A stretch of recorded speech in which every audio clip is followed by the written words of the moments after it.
What's up, everybody? Welcome back to your favorite wrestling podcast. It is the Monday Night Wave, baby.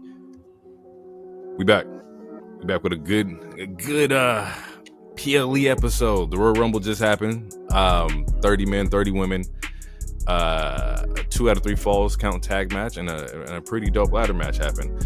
And we about to get into everything. I guess now, the beginning of mini season. I go by Jay. AKA the lonely one. Damn, I can't even say it. The baby face is baby face. The baby face is baby face, you know. Audible chocolate. Reed, you know? Yeah. Potable chocolate, you know what I'm saying? I'm here. We back. We in the building. But I wouldn't be anything without my co-hosts, both of them. So we're gonna pass it off to the left to my man, the one, the only, the Quattro. Take it away. Yeah, baby, it's monster trucks and PBR, baby. We talking NASCAR in Indianapolis. Yeah, except for this time, it ain't NASCAR, baby. It's the Royal Rumble. We tossing people over the front rope, the top rope, the bottom rope, the middle rope. It don't even matter the rope, baby.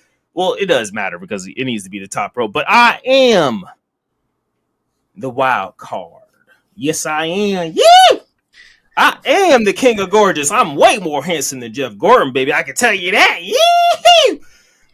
I am Mr. Sexy Ass Louder. It's not Dale Earnhardt Jr. It's me, baby. And his name is Hero, and I am he. Woo! Welcome back to the Monday Night Wave. That just reeked of no teeth. Mountain Dew, baby. I bathe in it. You said that boy got chew in his gums? Man. Got a big old spit of tobacco.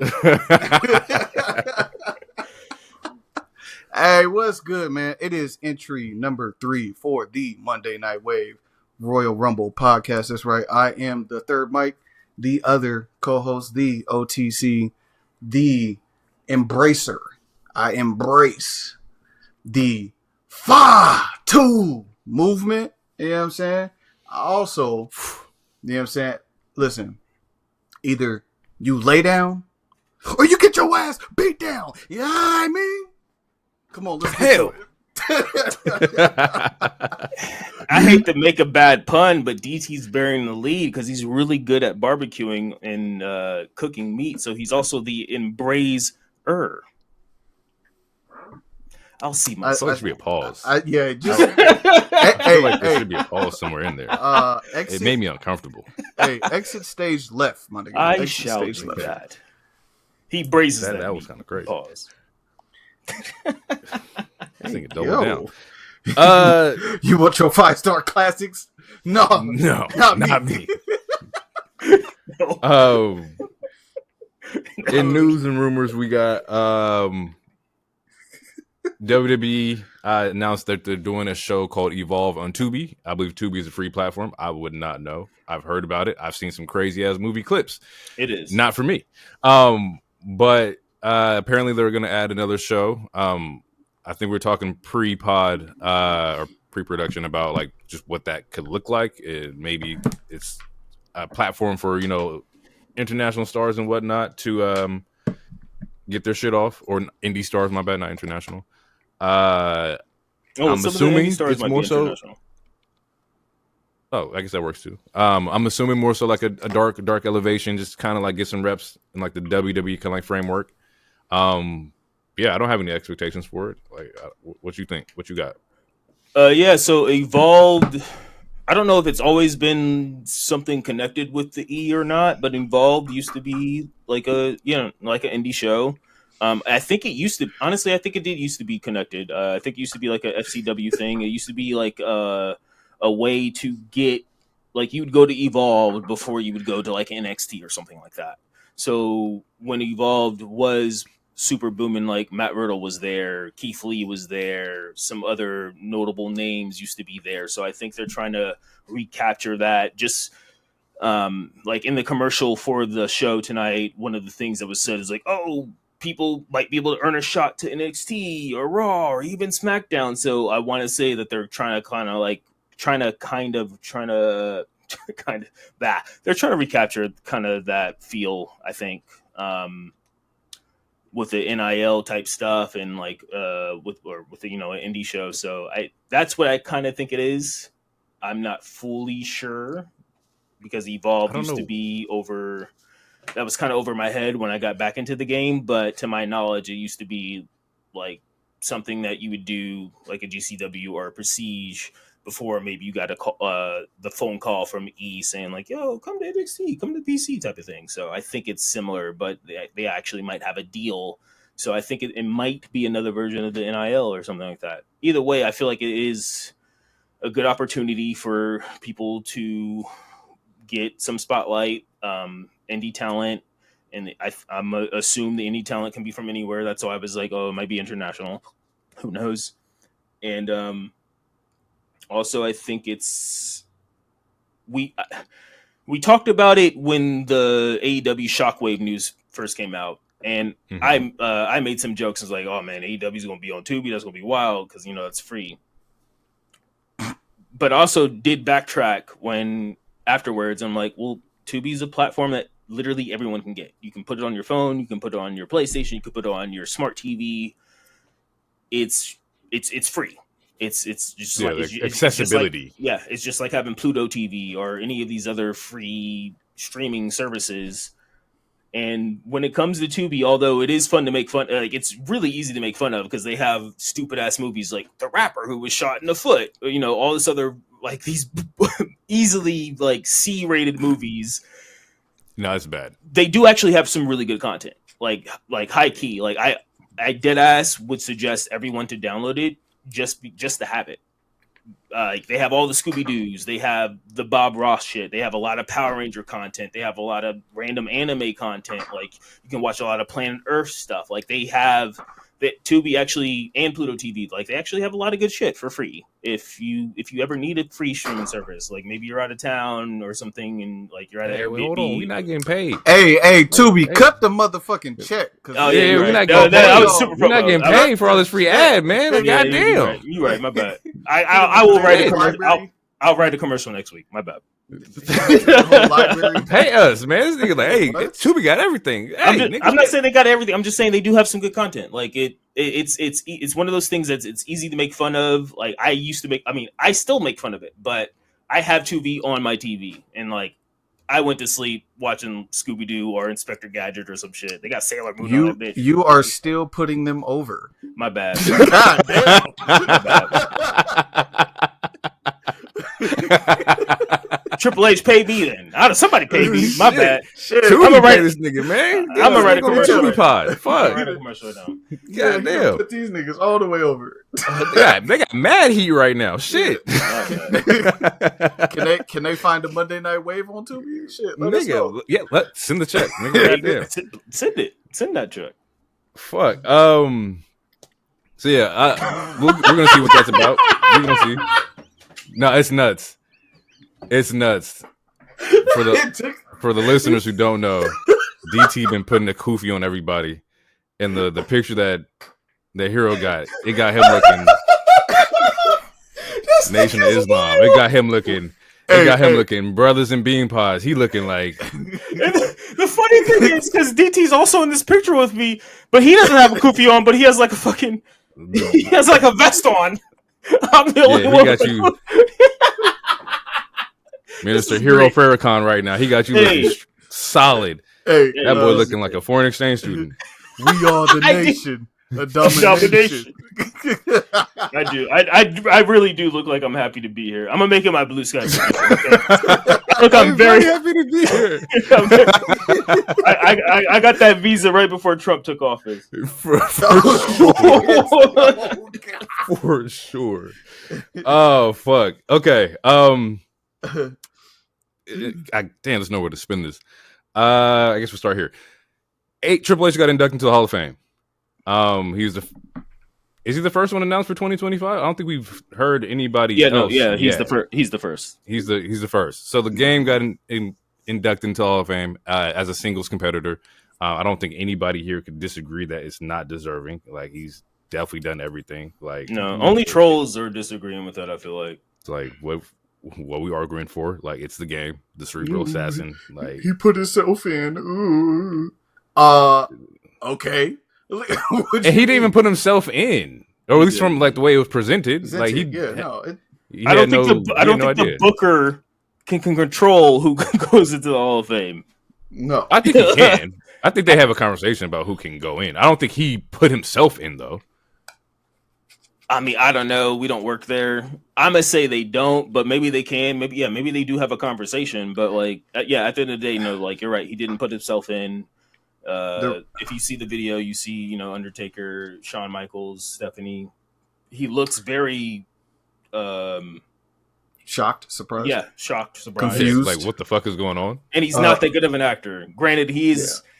If you've seen Blade 3, you know that. So I don't think he's faking. I don't think he's faking. Damn. Also, his this stunt. nigga will big up Tubi, but shoot at Triple H's acting skills. Nigga, we ain't never getting on. Hey, Blade 3 was not a good movie, bro. They had a CGI Wesley Snipes' eyes, bro. Like, what are we talking about? This nigga refused to open his eye. DT, you didn't know what? Wait, you don't know that? I'm gonna have to go back and watch it because I don't remember that. Okay, it's the scene where he's like in a hospital, like they CGI his eyes because Wesley Snipes refused to open his eyes for whatever reason. Like, it's a huge thing. Like, if you a quick Google, it will pop up. Like, that's yeah, like and you can see the clip. It's CG, like they CGI'd his eyes opening because he refused to open them in the scene. Absolutely wild. Okay. Yeah, Triple H is part of the Hall of Fame. First in the class of 2025. Is there anybody you would like to see be inducted? Anybody who hasn't been inducted yet that you're interested in seeing? I've been seeing like some rumors that people are looking like to see Bray get inducted. Is there anybody that we could possibly think of that would fit in this class?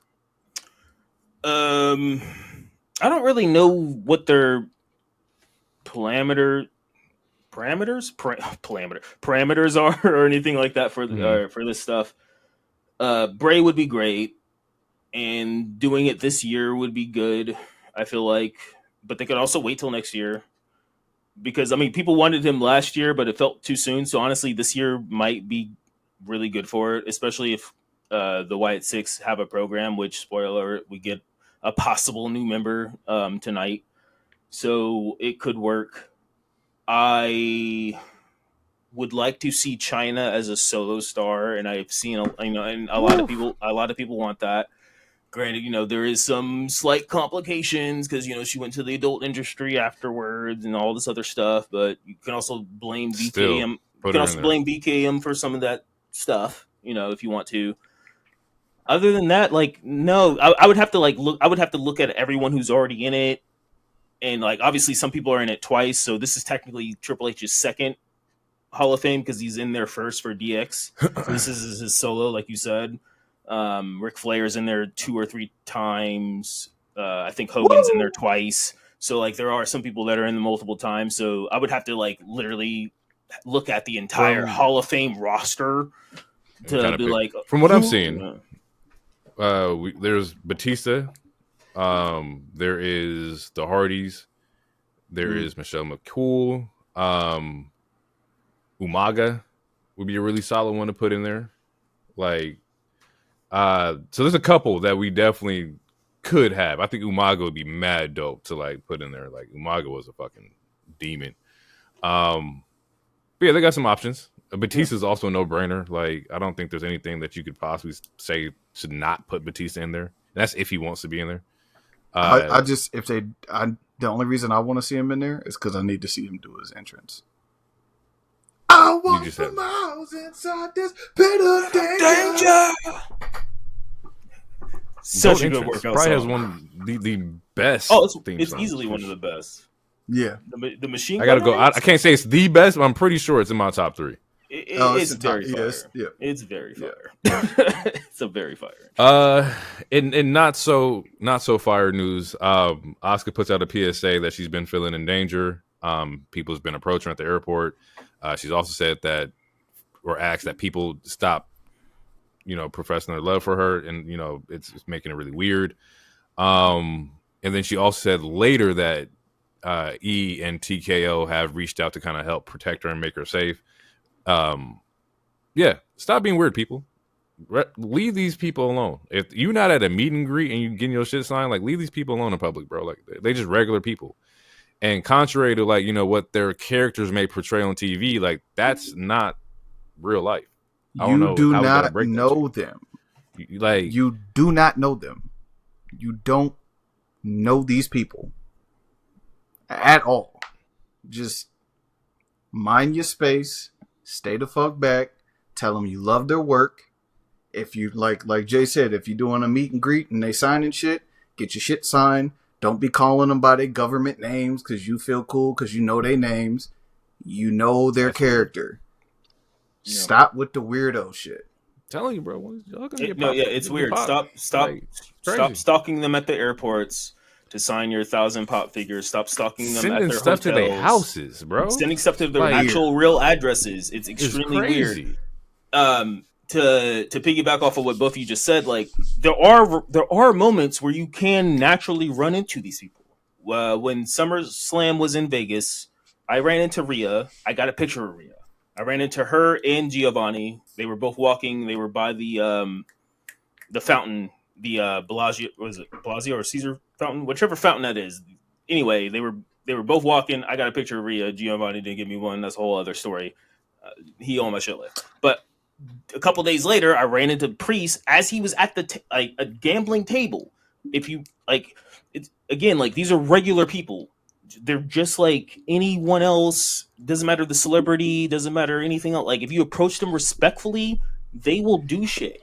But if you like come off stalking them, come off really weirdo shit, come off like sending things to their personal house that obviously no one should know about, like it's alarming. It's weird. It's a huge red flag, and it's extremely fucking scary. And Asuka, like a lot of talent, but particularly a lot of Japanese talent, they are very secretive. Like Asuka has a whole family that as tapped in as I am, I don't know what they look like.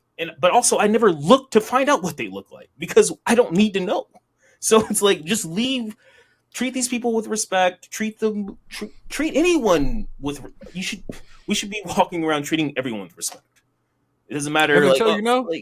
Walk off. It's cool. If you're gonna know, it's cool, bro. Like, yeah, just because you approach them respectfully too, don't mean that they have to do anything. No, exactly. No. Especially if they're like in the middle of eating or in the middle of a bat. Like, there's so many stories whether it comes from musicians or athletes or wrestlers or whoever it is like, oh, this person, I would have given them a picture, but they literally asked me while I'm having a fucking date in the middle of my steak, or they literally asked me as I'm at the urinal or something. Like, there's a time and moment for stuff. And if you can't get it at that moment, it is what it is. Just take a screenshot from 60 yards away or something. I don't know. But, like, leave these people alone. Like, they treat them like normal human beings, bro. Like, no one wants to, like, you're on a date with a baddie and then, like, a fucking weirdo who didn't shower is like, can I get a picture with you? Like, you don't see me eating? Hey, especially if you smell like, Buddy from the show. Like, you know, or fucking, like, you're just walking down the street is like, I hate what you did to Cena. Like, it's a show. Like, that's crazy. I mean, and like, you can even go even further than that, where there's like people from like the show The Boys, or people from like Game of Thrones or Stranger Things. They're getting death threats off of what their character does. Like, this is TV, you guys. Like, I know the internet and VR like kind of scrambled our brains as humans, but like all these people are people, and they're playing characters. The famous meme with Ben Affleck from Silent J, Bob and Silent Bob and Jay, like, it's like they're fictional characters. They're playing made up people. So treat them like actual human beings. Treat them how you would want to be treated, which is a very cliche thing, but it's real as fuck. Just treat these people how you would like to be treated. In closing, don't be weird. Just let people have their privacy, bro. It's all people got. Kicking off Rumble, we get an opening shot of Stephanie welcoming everybody out. You know, welcoming the crowd and whatnot, getting us in for the start of the Royal Rumble. And it kicks off with the Women's Rumble. And I think this is not my favorite. Second favorite match of the night, for sure. I think the women The women had some moments here. But it kicks off with Io at number 1 and Liv at number 2.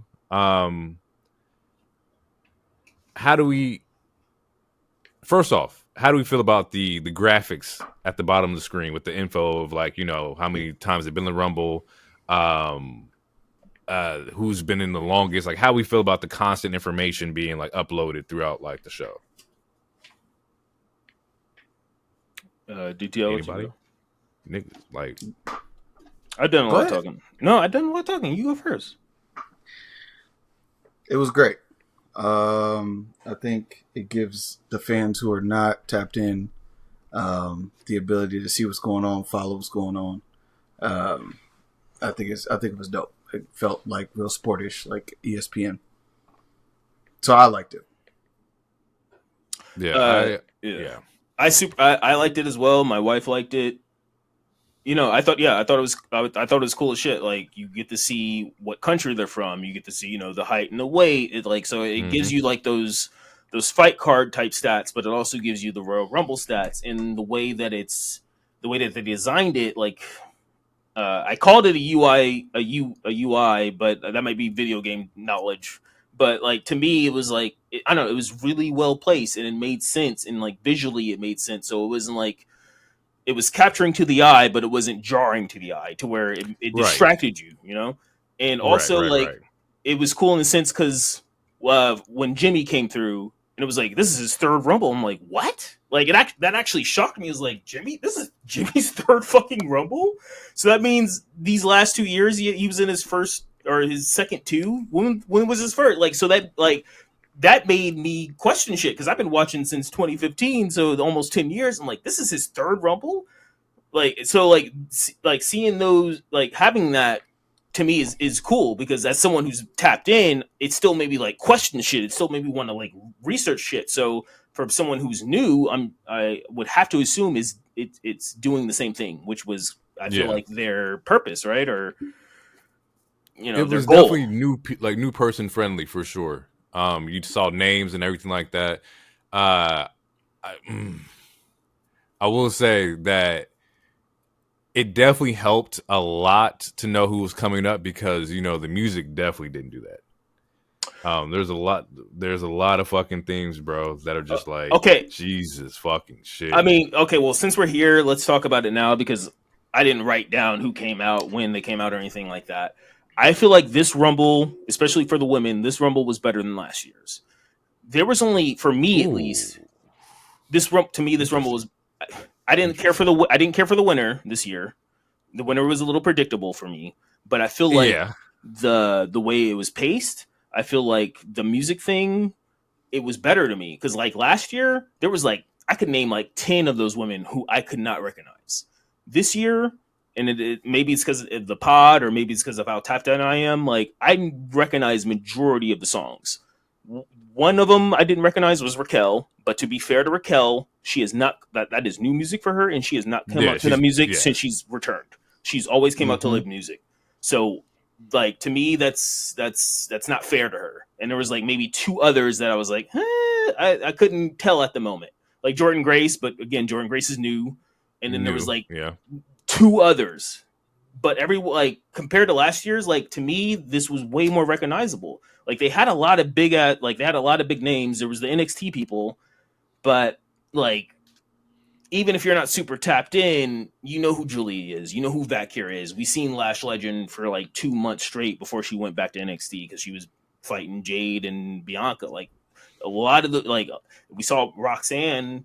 Granted, we didn't hear her music. If you don't watch NXT, like you saw Roxanne on TV multiple times this last couple of months. So it's like a lot of the women that were featured, even if you don't know their music per se, you've seen them release recently to where it's like, like it's not like, oh, who is this bit or anything like that. Like right.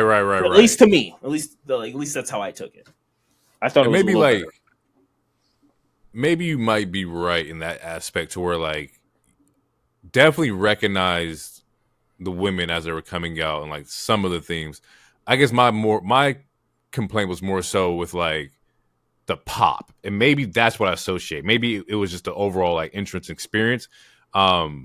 because there's moments like when Lyra came out, it's like she's the Intercontinental Champion and nobody popped like at all, bro. It's like, no, they weren't willing. And like that, it was just like it's weird, but nevertheless, like they still had a great fucking like time. Like the NXT women showed the fuck out. Like Yeah, that's my favorite part of the women's pay per view is that the amount of NXT women, like they came in and balled, yo. And when you looked at them, you was like, okay, yeah, I see it. I see the like potential star power that they have there. I think it was like the final maybe like 8 in the women's match. I was like, oh, it was a whole bunch of like dream match setups that you could like play with. You know, it was like, oh, there's Bianca, there's Julia, there's Bianca Vaquer, there is Jordan Grace, and you know, Bianca. Like there's a lot of options that you have for the future to play with, and hopefully we get those sooner rather than later. But definitely showed you that the future's looking bright for that women's division for sure.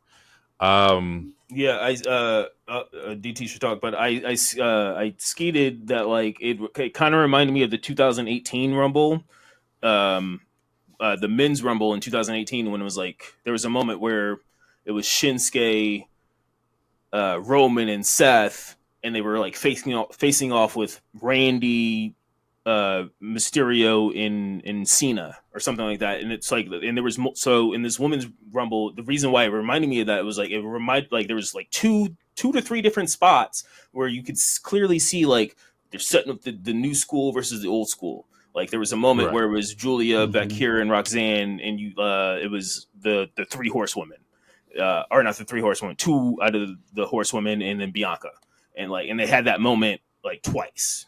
Or they had a similar moment like that twice. So I to piggyback off what you said, like I feel like they were definitely like setting up that like these are the women you got to pay attention to very soon. Like get locked in, relatively soon type of thing.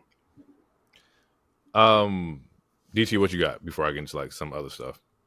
Couple things that stood out to me. I think we just touched on it a second ago, but like the crowd not reacting to certain people.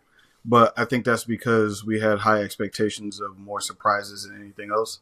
I think a lot of the talk that I saw was around like AJ Lee and people like wanting her to come back. And we knew Trish Stratus was around. We knew Nikki Bella was around. But I think most of the fans in the building were expecting more like vets or old school surprises to come in. And so you have a string of NXT women that came in, which was great. I was actually surprised one of them didn't get booed, and I'll leave that at that. I thought it was great. I thought it was great that they were able to get their have their moments, get their shit off. I was kind of mad I didn't get to see a Lash extension from Lash Legend. I was really, really anxious to see that. What else?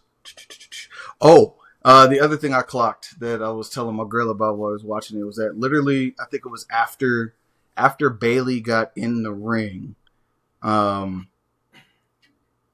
every woman that came in after her either got a bump on her or interacted with her within the first minute or two of them being in the ring.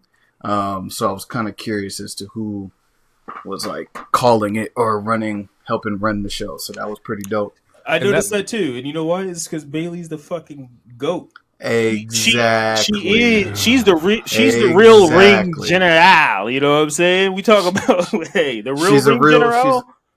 She's a real role model. You know what I'm saying? Because like almost every NXT person got a decent amount of offense on her. Yep. I feel like Bayley, even though she's still very goated, like she literally won Rumble last year, she won her Mania match, but also at the same time, she's one of those people that's a litmus test. Like, you gonna come to the main roster? You have to, like, if you can't have a good match with Bayley, I don't think you can be on the main roster. And it's very similar to there's certain people who have those roles. Like Cesaro used to have that role. Like Chad Gable has that role. That's why Chad fought Penta first. You know, like that. Like there's certain people who have that role, and it's like, if you can't have a good match with this person, like it might not be made out for. Like Kevin Owens' first main roster match was John Cena, and that's one of the reasons because John Cena's goated, and like it's hard to have a bad match with him. You can have a bad match with him, you might be fired because at least in BKM days, like if you have a bad match with Cena, you might be let go because the fuck, type of thing. Well, So I think Bayley's, I feel like she's been at that status the last couple of years, but I feel like tonight, like I also picked up on that. I didn't like tweet it or anything, but I also picked up on that because it was like Roxanne got a lot of stuff on her, Jordan Grace got some stuff on her, Jada Parker got some stuff on her, Julia got some stuff on her. Like a lot of people got a lot of offense, particularly on Bayley or Bianca. And I feel like that was one of those like litmus test things. It was like, all right, we're gonna see if y'all ready. Because if Pam can't help you, then no one can at this point. To me, like if you can't have a good match with Bayley or Becky, you are not cut out for this shit.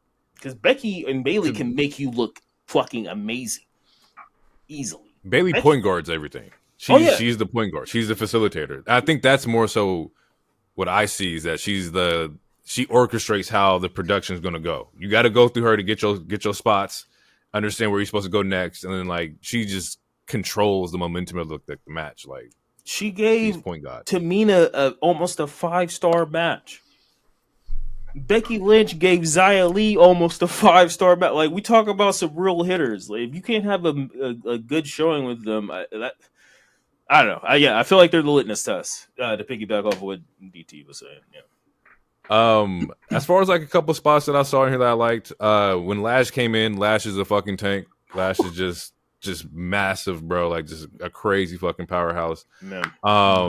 Bianca with the turnbuckle moonsaults was fucking fire. Yeah, like, she did like 6 of those. Super doing 6 moonsaults back to back is crazy. Fucking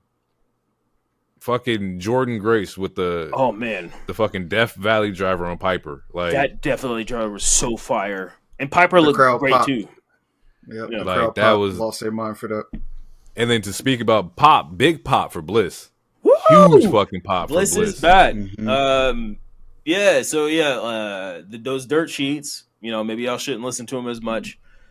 I mean, maybe there's some truth to it. Maybe she didn't fully sign the contract yet, but obviously she showed the hell up, and yeah, she looked good. She got what I do like about this Rumble. Another reason why I think, I mean, also the men's too, but another reason why I think this particular women's Rumble was super good is that everyone got a lot of shit in.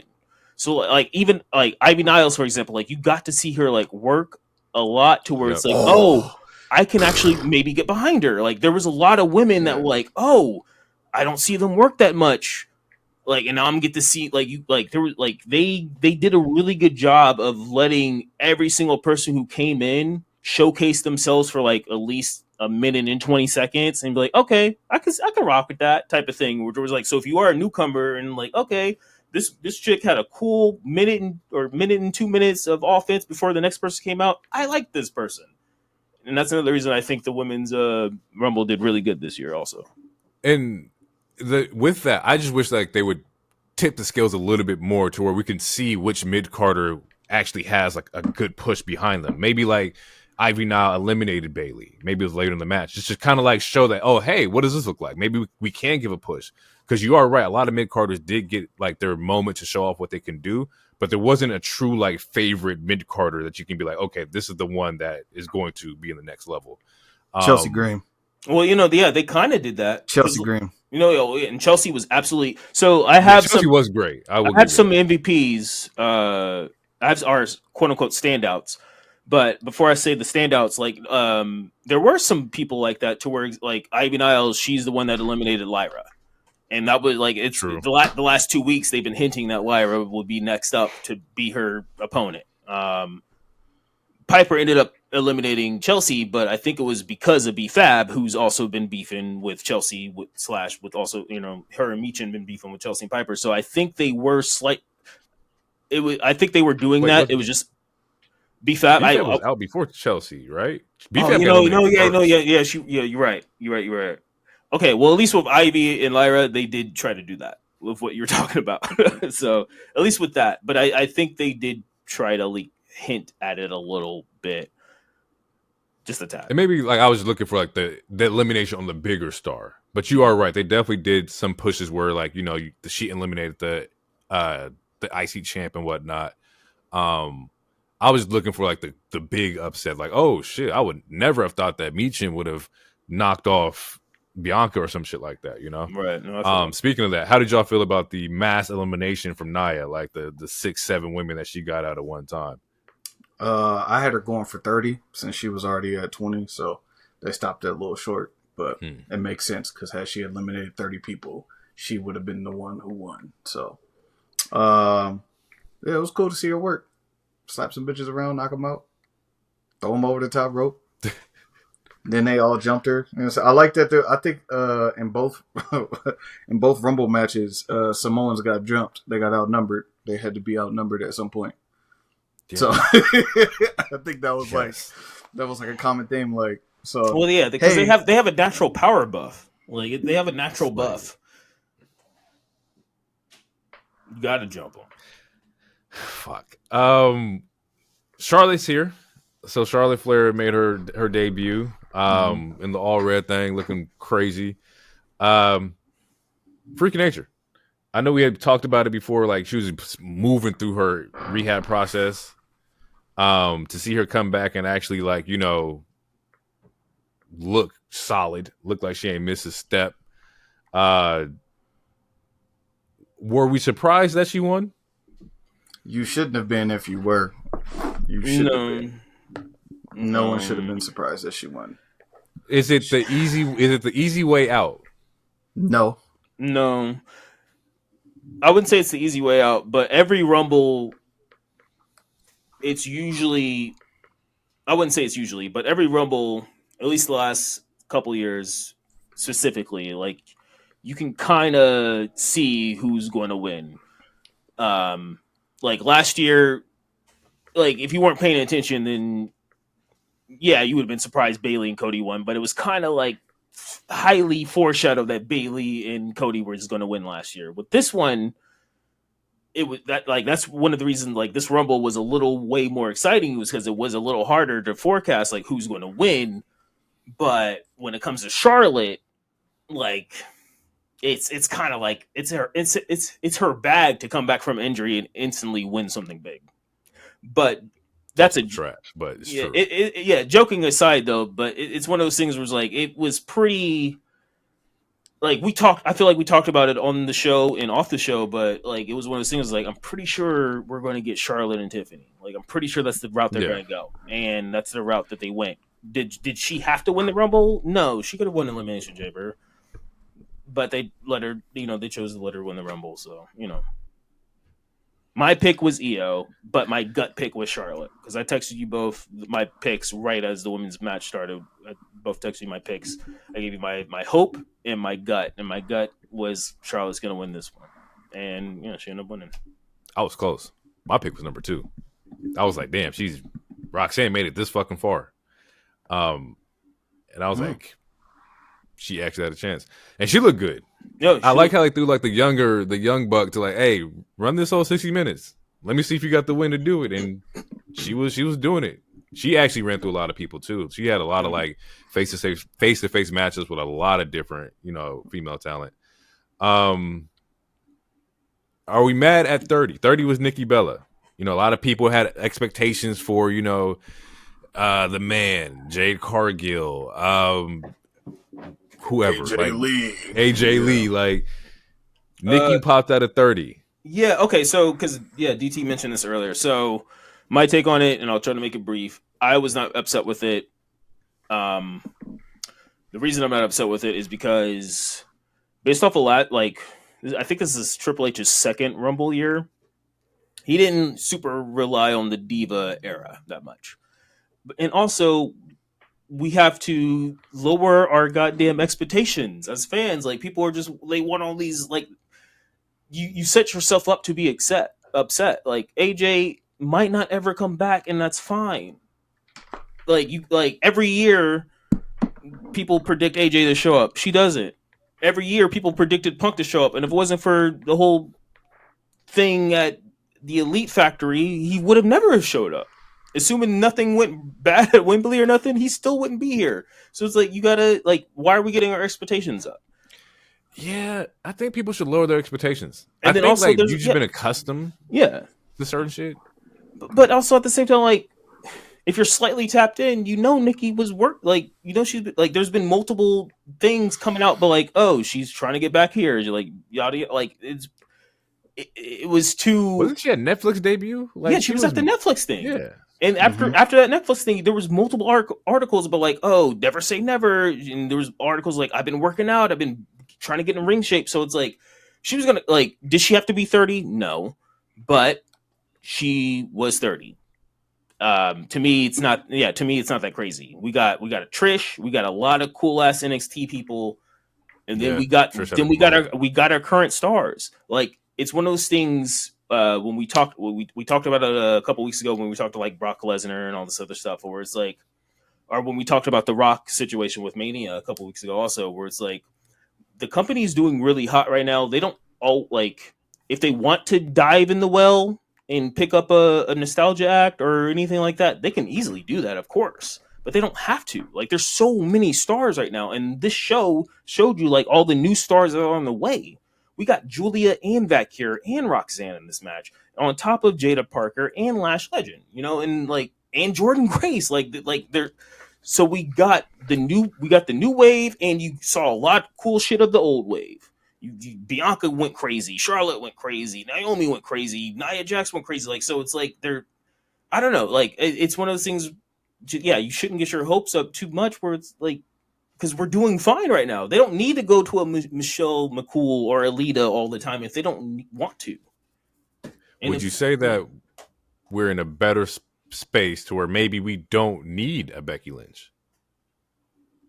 I'm not going to say we don't need a Becky Lynch. Absolutely. I'm just throwing the question out. No, it's a good question. And I mean, let DT answer. He has his. Do you think we need a Becky Lynch, DT? Do we need the man back? Need? That's the operative word? That's the word. Need. No. Okay. All right. From here, I'm gonna say yeah, but not need with a capital. Need with lower cases. And I say need. This nigga's need is italicized. It's in italics. It's italicized because she's a horsewoman, and like I was talking about with Bayley, like, she's one of those people that can make you look good. Like, if it wasn't for Becky, we probably wouldn't have gotten Tiffany and Lyra on the main roster as quickly as we did. When we talked about other horsewomen elevating talent, Becky's one of those people. Bayley are one of those people. So I wouldn't say no. It's not necessarily quote unquote. It's not necessarily. See, y'all gonna get my bag. I'm not gonna get on my bag, yo. Y'all trying to get me off my stoop. It's kind of crazy, yo. Like, what you? Stoop kid's about to leave his stoop. Stoop kid about to leave his stoop. What the hell's going on here? Hey, man, I'm just saying. Some people got jobs because of my goat. It's all right. You said what? It's okay. It's all right. You said what? It's all right. He said someone. I said what I had to say. Somebody got a job. Somebody got a check off my goat. It's cool. She was going to get a job regardless. She just chose to get a job. Cool. She got a check and she got a pop, off my goat. He's talking about Vaquer. He's talking about Vaquer. He's talking about Vaquer.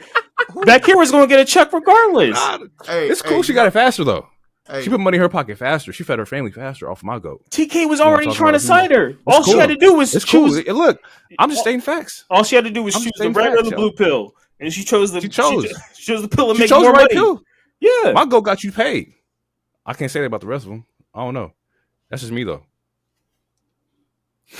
That's wild. Listen, if it wasn't for Becky, Lyra would be a champion right now. Oh fuck! Look what Charlotte did for Rhea 2 Manias ago. Like, what are we talking about?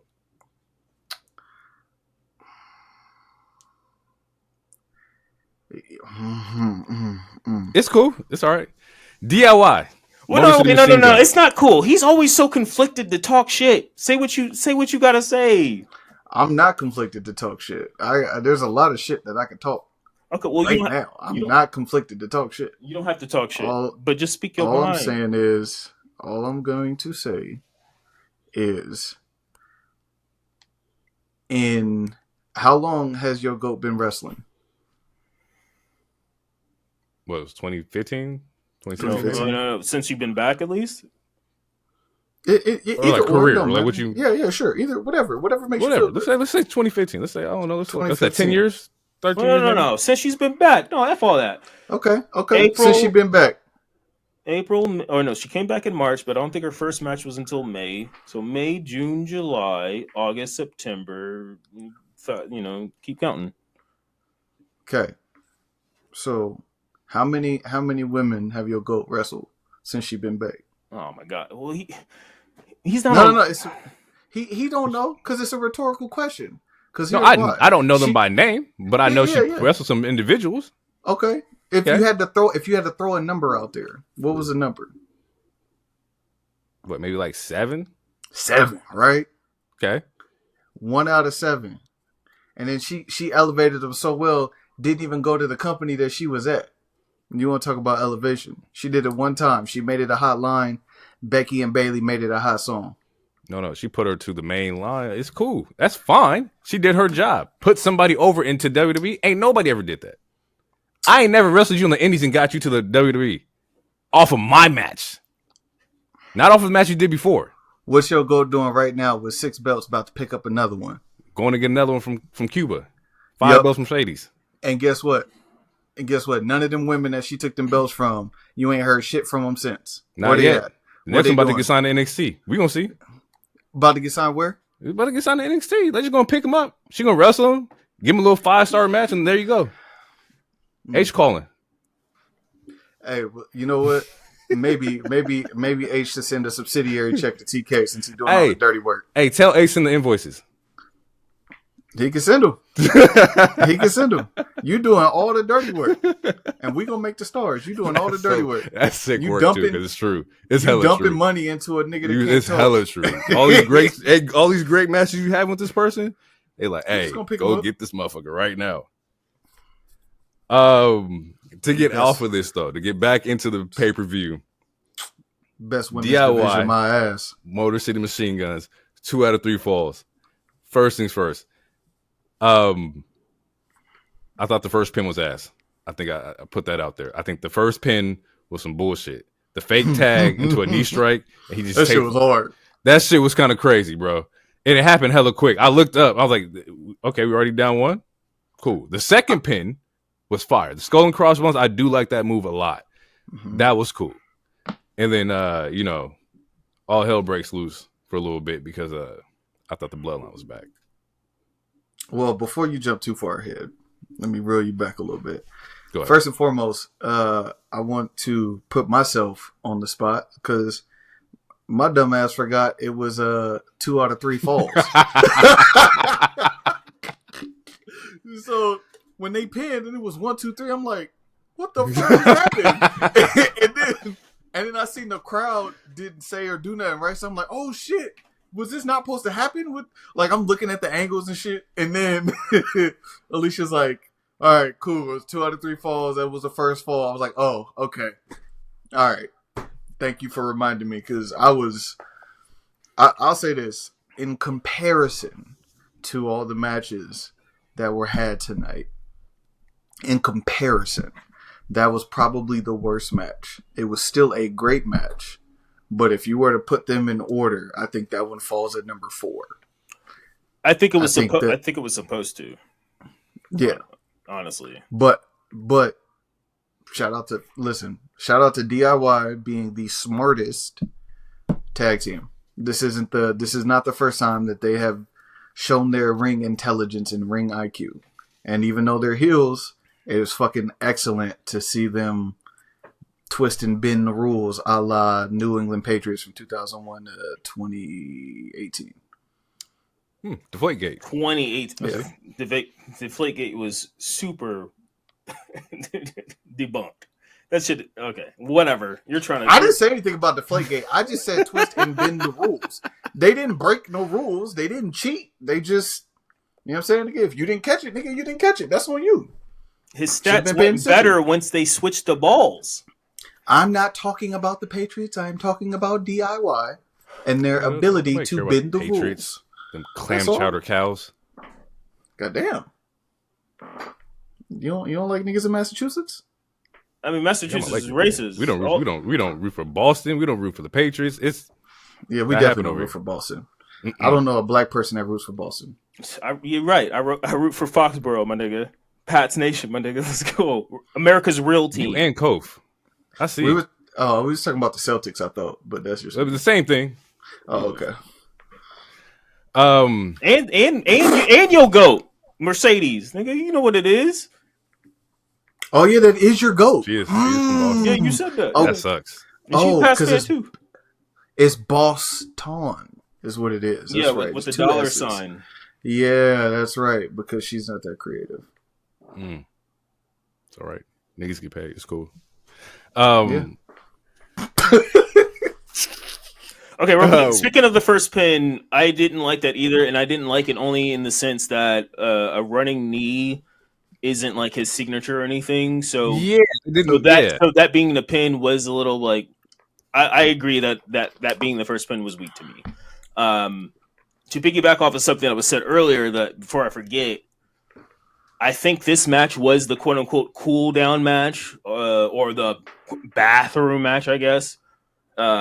Depending on like what happens in the next two matches, but like DT said, the match was still really good. Mm-hmm. But,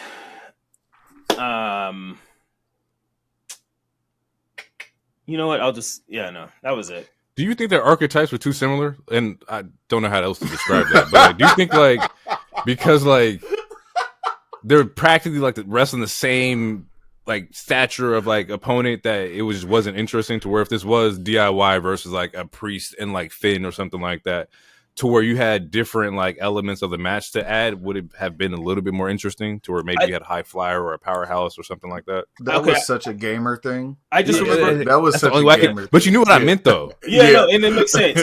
I just remember what I was going to say. Honestly, I think this crowd kind of sucked. Crowd was terrible. I saw a lot of people on the internet say the same thing. If this match happened on NXT, I feel like people would be like, "Oh, this was match of the year type candidate." But you know what the difference is? You don't get priced out of NXT. You see what I'm saying? Like NXT is diehard fans. To where as like you start making things more expensive, you're losing out on your diehard fans. You need those people in there to root for these kind of matches. Otherwise, you get people who don't really care about not necessarily the history, but don't care about who's wrestling, bro. Like you need your core fan base in those arenas.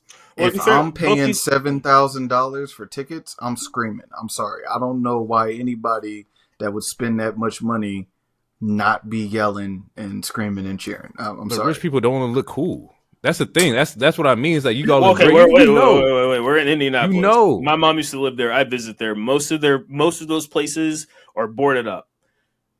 Yeah, rich. Huh? People in the event. People front row at the event. Yeah, well, front row. Not trying to like shirt, look of course, cool. Green shirt in Trinidad, man, is going like wait, what? Fucking crazy, bro. India's bro. No,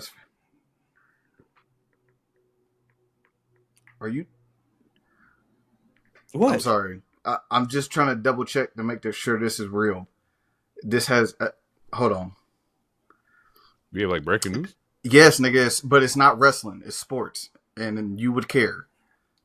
Breaking news: the Dallas Mavericks are trading Luka Doncic, Max Kleber, and Markieff Morris to the Los Angeles Lakers for Anthony Davis, Max Christie, and a 2029 first round pick. Bro, it's from Shams. That's not real. And the three team deal that includes Utah. That's not real, bro. Giving Luka to LeBron? What? Yeah, like that's not real, bro. Bro, that's why I said it can't be real, but it's from his account. There's no way that this is real. Oh shit, Blazers might win a game. This nigga here. Bro, this is fake, right? This gotta be fake. Wait, give it some time. We'll come back in 30 minutes, but that's definitely not real. Yeah, we up 20 on the Suns, bro, with 5 minutes left. We might win. We might win. No, that has to be fake. I think that the crowd just wasn't as interactive because some of them are not true like wrestling fans. No, there's no fucking way. Yeah, because what's his homie name? Who owns the Mavericks? The Mark dude. That doesn't make sense. Mark Cuban. He don't own the Mavericks anymore. He sold the Mavericks. Oh, he don't what? own the Mavericks. Oh man, He sold the Mavericks this past year. Shark Tank. Bro, that can't be Maybe real. fucking I wouldn't. I think it said Shark Tank. That's funny. It'd be fucking with your mind. Let's wrap up this tag match. I'm sorry. Yes. That just threw me all the way Jesus off. Christ. As they were going for the win here, we see a black hooded figure approach the apron. I thought it was Tama Tonga. I thought it was one of them ya Ulafala niggas. And to my surprise, it was not. Angela Dawkins pops up with a crutch, hits, I believe, Shelly in the back with one. And then on the opposite end, it was Montez Ford. And Profits is back. They want their revenge, and I'm on demon time with them. Get your lick back for sure. It's time for y'all to get those belts back. Anybody opposed of what the Profits did? Hell no, nigga. We back outside. No, hey, I want you to put the word on the street. What I really liked about it, because like obviously they attacked Motor City first, so everyone was like, "Profits are going heel, Profits are going to heel," and then afterwards they also attacked DIY. So what I like about it is what I personally predicted what would happen in the next match that didn't happen, and so what I like about it is like it's not. So since Profits attacked both teams, you can't say that they are still babyface, or you can't say that they're heel. They could be tweeners. This could just be them having more edge to it. What it seems like to me is that they want the smoke with this particular team. They wanted DIY to retain because they want to take the titles from DIY. Right. And that's kind of how I imagined the next match would go. I thought we'll get in. If you remind me, I can tell you what I thought would happen. But I thought something similar would happen. There's a lot of speculation saying, this might lead to a TLC with multiple teams. We haven't seen that in years. I can't remember the last time we saw a TLC match. Maybe 2021, maybe 2020. But a TLC would be fucking fire, especially with DIY, Street Profits, Motor City. You had Pretty Deadly as Los Garza to it. That sounds like fucking like sell it. You ain't got to sell it to me. I'll buy it now. Give that to me. All right. Before we get into the Cody match, we got to pause because it looks like the breaking news was actually factual. This man DT over is stressing. I just don't understand, bro. I don't understand. What the fuck just happened? What just happened? No, I'm gonna clip this thing up so bad, bro. This nigga was tripping.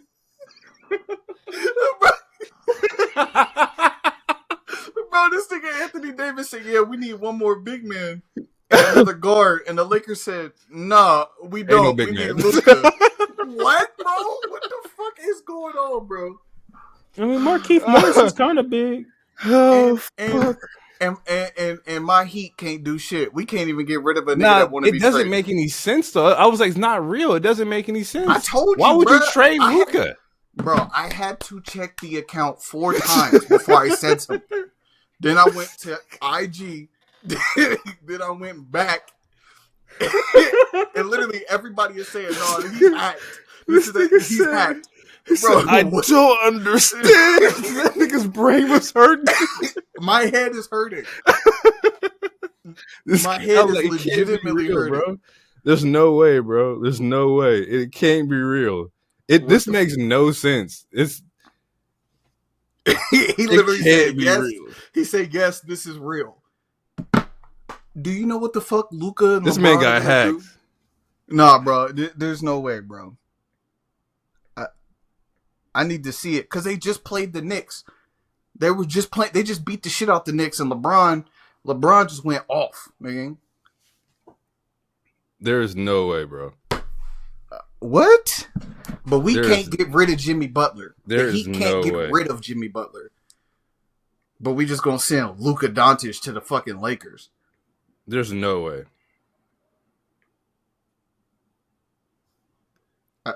Hold on. Jesus Christ, bro. Nah, it's posted by ESPN. Nigga, Shams is ESPN. That's crazy. All right. Can we just have 5 minutes of sports convo? I know this is a wrestling pod, but I just like go ahead. I got to get this off my chest. Allowed.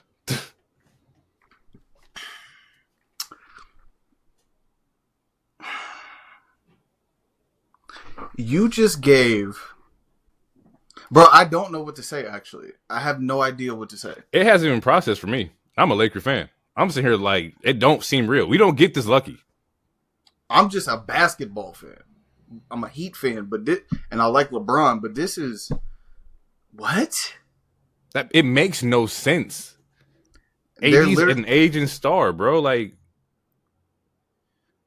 you give him AD, Max Christie, and a 2029 first. Like, that doesn't make any sense, bro. He has to be hacked, bro. This can't be real. No, fucking even Chris Haynes just said it. Chris Haynes just said, in a blockbuster move, can confirm Dallas Mavericks have traded Luka Doncic to the Los Angeles Lakers for Anthony Davis and a first-round pick as part of a 3-team trade with the Utah Jazz. Now, this is what I know.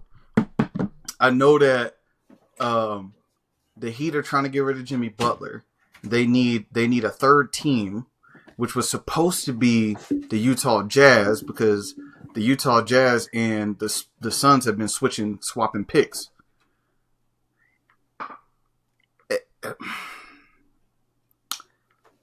They're trading without warning. He didn't know that he was getting traded. They were just playing, my nigga. They just beat the Knicks tonight, nigga. While the Royal Rumble was happening, they were just playing. He just finished, got off the court, and the nigga got traded. This sounds fucking crazy, bro. This sounds insane. Okay, all right, let's wrap this up. Let's get back on track. This shit is fucking nuts. Fuck. KO. Cody Rhodes, nigga. Let's lock in. Let me say this. This is not about basketball. This is about the Cody Rhodes earned my respect tonight. He earned that shit. Finally? Yes, finally. Yes. Fuck, I'm gonna have to agree with him, bro. Because for two reasons. Sit there. Relax. For two reasons. The first one is because he got pushed into tapping into the dark side. The way he was attacking Brock Lesnar, wow. The way he was attacking KO was reminiscent of how Brock Lesnar was attacking Cody Rhodes.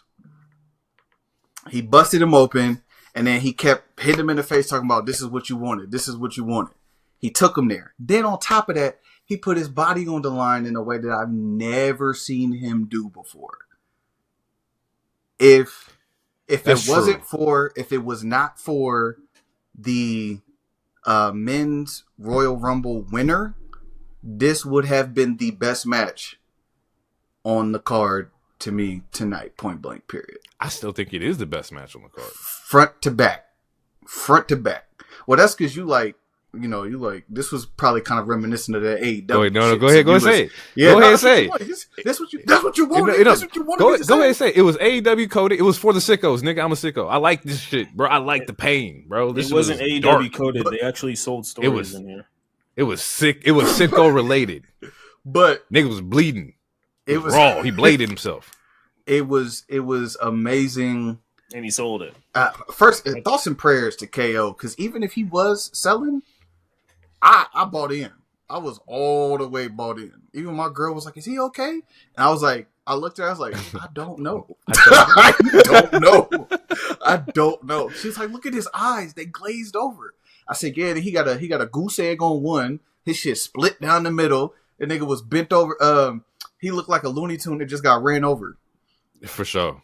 He was folded up. Cody folded him up. Then Cody went on the turnbuckle, held the two belts up, reminiscent of a previous champion, and then walked around, got on the table, and then held the two belts up like, yeah, look at your boy. He popped all that shit. I beat his ass. This is what he wanted. To me, that was dope. Now I know it's in there. I can see it. Now I got my eye on you. I need to see what's happening. Now I know you ain't just for the kids. There was a little darkness in there. I seen it. It was a little twinkle. Like you felt the soul get sucked out of KO. It was great. That was lovely. That was beautiful. That's what I want to see. So wait, you didn't see this quote unquote darkness when he fought Brock the second or third time / when he fought Styles the second time in the I Quit match. I just said it was reminiscent of that. I just said that. I understand but I'm just saying but you also said this is your first time seeing this darkness, and I just gave you 2 other examples where the darkness was there. Not like not this level. No, like this was intentional. This wasn't, I'm fighting for survival. This was, I'm putting an end to this shit. This nigga he took out my best friend. He tried to take me out. He been talking shit the whole time for the last month and a half, walking around parading like he the champion of the company. He was. From Cody's standpoint, I'm the face of the company from Cody's standpoint. He is. Other people would say otherwise. You know what I'm saying? But this time, he didn't even come out. The thing that tipped me off was he didn't even come out with with that long ass trench that coat, that Superman cape shit. He just came on with a straight jacket and was like, bomb. You know what I'm saying? I was ready to, when I saw that, I was like, okay, he might do something. Then he did it. And I was pleasantly surprised. There was a lot of good spots in this match too. The fucking mini Hornswoggle ladder was fucking crazy. Beating the dog shit out of him with that ladder. The power driver reversed into KO's head, hitting the fucking ladder was fucking nuts. Power bomb on the ladder, like that was wedged in the turnbuckle. It was fucking brutal, bro. There's a lot of them ladders didn't give. Yeah, a lot of times the bodies just bounce right off.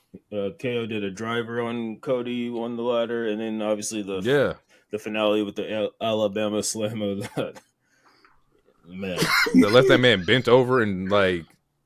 He was done for, bro. Yeah, he was folded. He was folded like a motherfucker. But yeah, I like this match a lot. I do agree in the elements of DT saying like, he pushed a limit.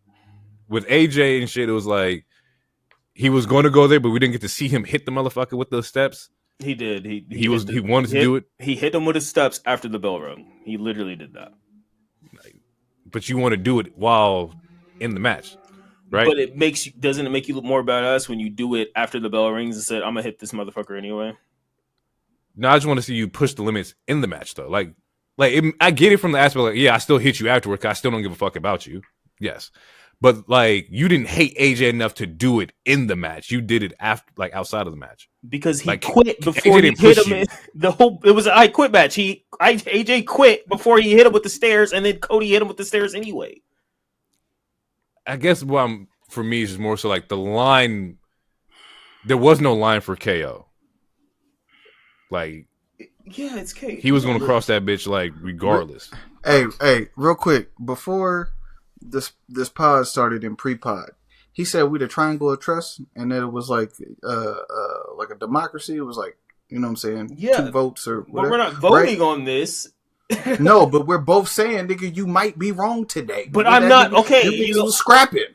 They were scrapping. Yes, they were scrapping. It was great. How many times? But I don't understand how you guys are so lukewarm on Cody since he's won. You mostly because you're a fucking Roman stan, and him mostly because he's a sicko. You guys just no. That's not the reason why. That's not the reason why. You fucking talked about this shit. This man bought the bloodline belt the day it came out, and this sicko over here is just smiling. And y'all are some Cody. Who cares about what I purchased? The nigga's still soft. Stick a syringe in that nigga's mouth. Because you are a Roman stan. You have a bias, and that's okay. I have a Seth bias. I'm fine. Telling you, I've been consistent. With having a bias. You've been consistent with having a bias, my nigga. Just like he's been consistent with being a sicko and having his bias too. How many conversations did we bring up where we said, "Hey, how do we feel about this Cody run?" And we all 3 of us said the same thing. It doesn't feel like he has a real villain. It doesn't feel like he's. He didn't say that. Hero didn't say that. I never said that. I said that. He didn't agree with that. No, because it's not fucking true. This was his biggest villain's KO. Out of his entire championship run, KO has been his biggest villain. It's the best part of easy. It's been his best feud since his entire reign. But the saying and that it took 300 days to get there. It took 300 days to get there. 8 defenses. They literally just said it before the fucking match started. Okay. And you talking about yes. I'm gonna take a page out of Jay's book. That's your opinion. That's what you saw.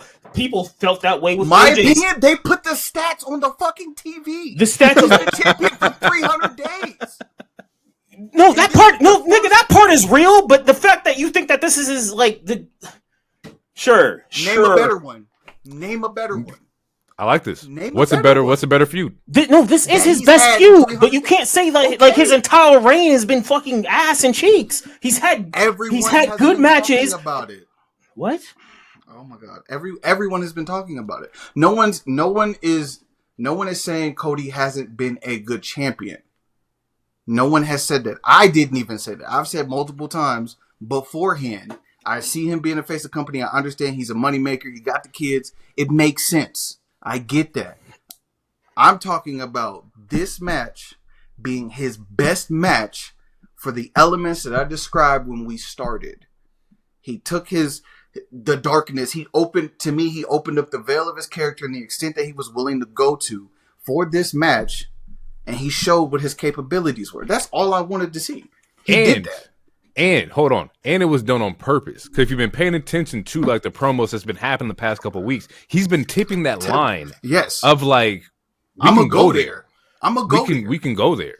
And he went. If you've been paying attention to his story, every single feud, he's been going there more and more. That's the whole point. He's always had it. It's always been here. He's been doing it. The fact that he was even willing to team with Roman, okay, sure, you guys, sure. I don't know what else to say. And also, again, 9 times out of 10, baby faces are better when they're chasing the title. Most people get sour on baby faces when they have the title, which is exactly what both you guys did. And it took until KO to show the beast in Cody so that you guys changed your mind. I've been consistent. I've been consistent to this point. Right, that's what I just said. It took until this match for you guys to slightly change your mind. Because people get sour on baby faces when they win the title.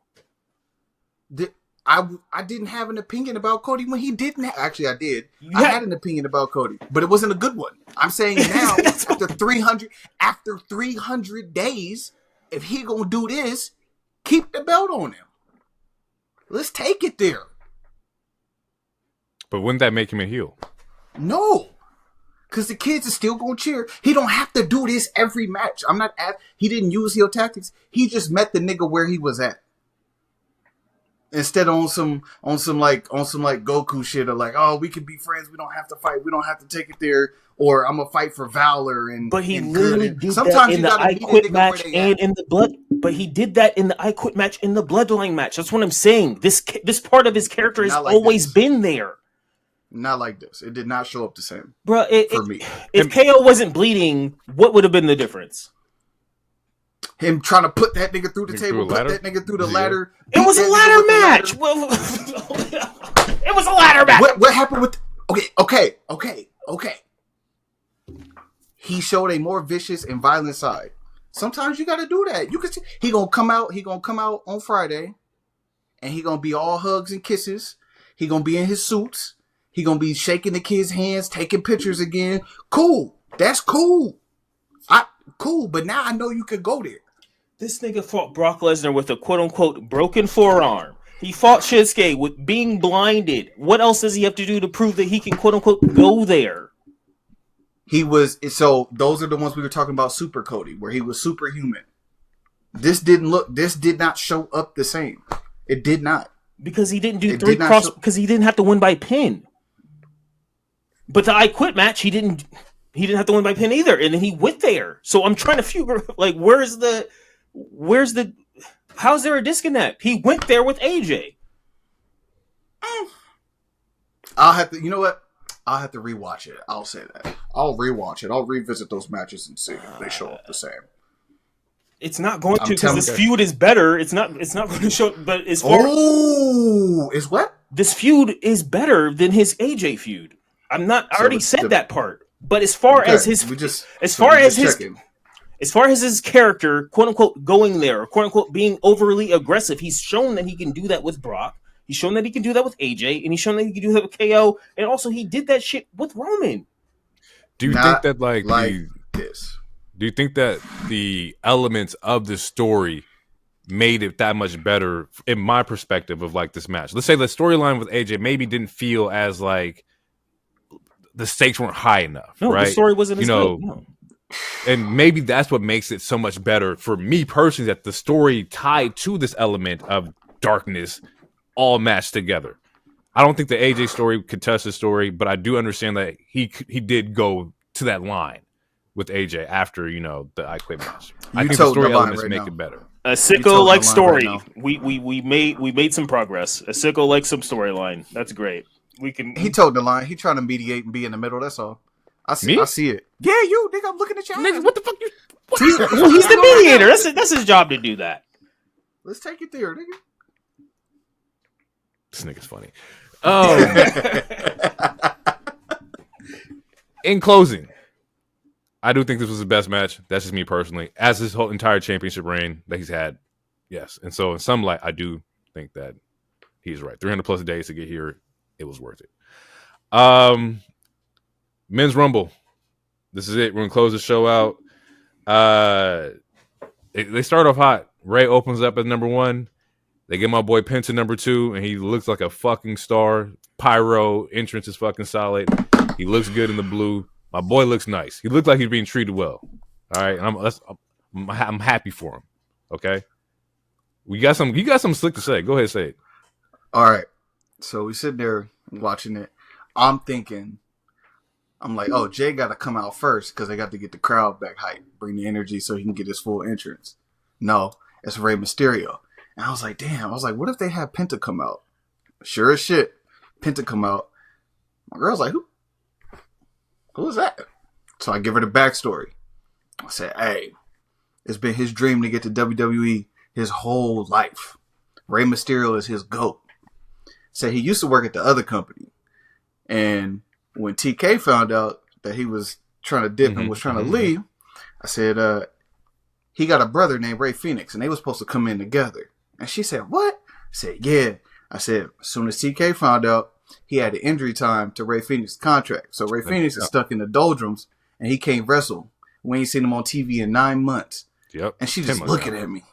She's just looking at me. I'm like, I said, yeah, it's fucked up. I said, but his brother over there is shining. I said, he's shining. I said, he's shining so good. He only been here 3 weeks.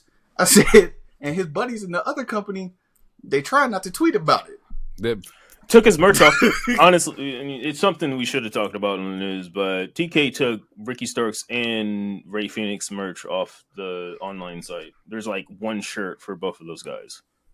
Which is crazy because normally they go to like clearance and then like you weed them out that way, but they never get completely removed. And I've been looking at buying merch. Maybe he doesn't want them. He doesn't want them to get royalties and shit. I'm gonna check Pro Wrestling Tees to see if they're on Pro Wrestling too. But I mean, they probably are. But as far as the actual AEW site, like he took off. Well, I say that because like AEW and Pro Wrestling, like the Pro Wrestling Tees are tied together. Like, it's always been the same kind of like shit. So. We'll see. I'll check it out. But Pro Wrestling also works with WWE's. But it's like if you go to AEW and you type in Ricky Starks, you type in Rey Fenix, you're not gonna see nothing. That's fucked up. Like that's the whole. It is. And also, you explained that story. It wasn't as good, but it's very close to Michael Pena and Ant-Man, and I really appreciate it. I'm gonna run it back real quick and straight to the point. It was smooth. It was very easy to understand. Me? Yeah. Oh, okay. Bet. I was trying to keep it. And you love Michael. But yeah, my boy Pence is looking solid. Him and Ray come out hot. They. Oh, wait. Okay. Real quick before we go on, because speaking of Penta, because there was a backstage moment that happened between him and Dominic and DT. I mean, a lot of it was in Spanish, and DT was like, "Shout out to Duolingo." What did they say, or could you give us anything? I would have to see it again, or hear it again. Okay. But from what I remember, from what I remember, Dom was pretty much saying that Penta's not the best in the world, that he is, and that he's just an asshole with a mask. Some shit like that. And that's what I remember. Anywho, back to Rumble. Okay. Ray Penta. Fuck. Everything was going cool until my man Penta's 2 feet hit the ground. Hey, man. I didn't see it in slow motion. I was literally Everything was good. My boy is planted like Michael Jackson. I was like, oh shit. my God. Yeah. I was like, oh, he done fucked up. And it's fucked up, right? Because the cameraman, their job is to zoom in on everybody's feet. The cameraman did too good of a fucking job. That nigga went immediately and pulled that shit back up. Yeah, that's why I was like, nah, that was too quick. But also, it's not the first time there's been mishaps in the Rumble. There was Jesus, we gotta find a new word. What I skeeted was like no, it's skeeting. Yes, but pause. It would have to be skeeted, right? Because I already previously wrote it. Whatever it is, we don't gotta repeat it. Okay, yeah, you skeeted. what I skeeted was like, I don't know. I mean, honestly, I feel like you said something similar, but it was one of those things where it kind of is what it is. I felt like he was excited. Like, this is his fucking first Rumble. Like, this is a dream job. I just felt like he had a little too much dip on the ship, but he reeled it back in, and he lasted, I think, 40 minutes? It was like 40 minutes, yeah. Yeah. And most of it was on the ground, which I was also like, he had some good ass moments. Yeah, don't do him like that. No, yeah. Nigga, I'm a fan. I'm going to be real. That's my nigga, but he was on the ground. They were running the clock. Oh, he's been in for 38 minutes. That nigga was tucked in the corner. Took a hip thrust from Jacob Fatu. It was crazy. Well, here's the thing. You got to remember that his translator was out the match. Both his translators got kicked out. He can speak really good English, though. He can speak decent English, yeah. Better than I knew that he could. No thanks to the Forberg company, but his English is actually really good. Yeah.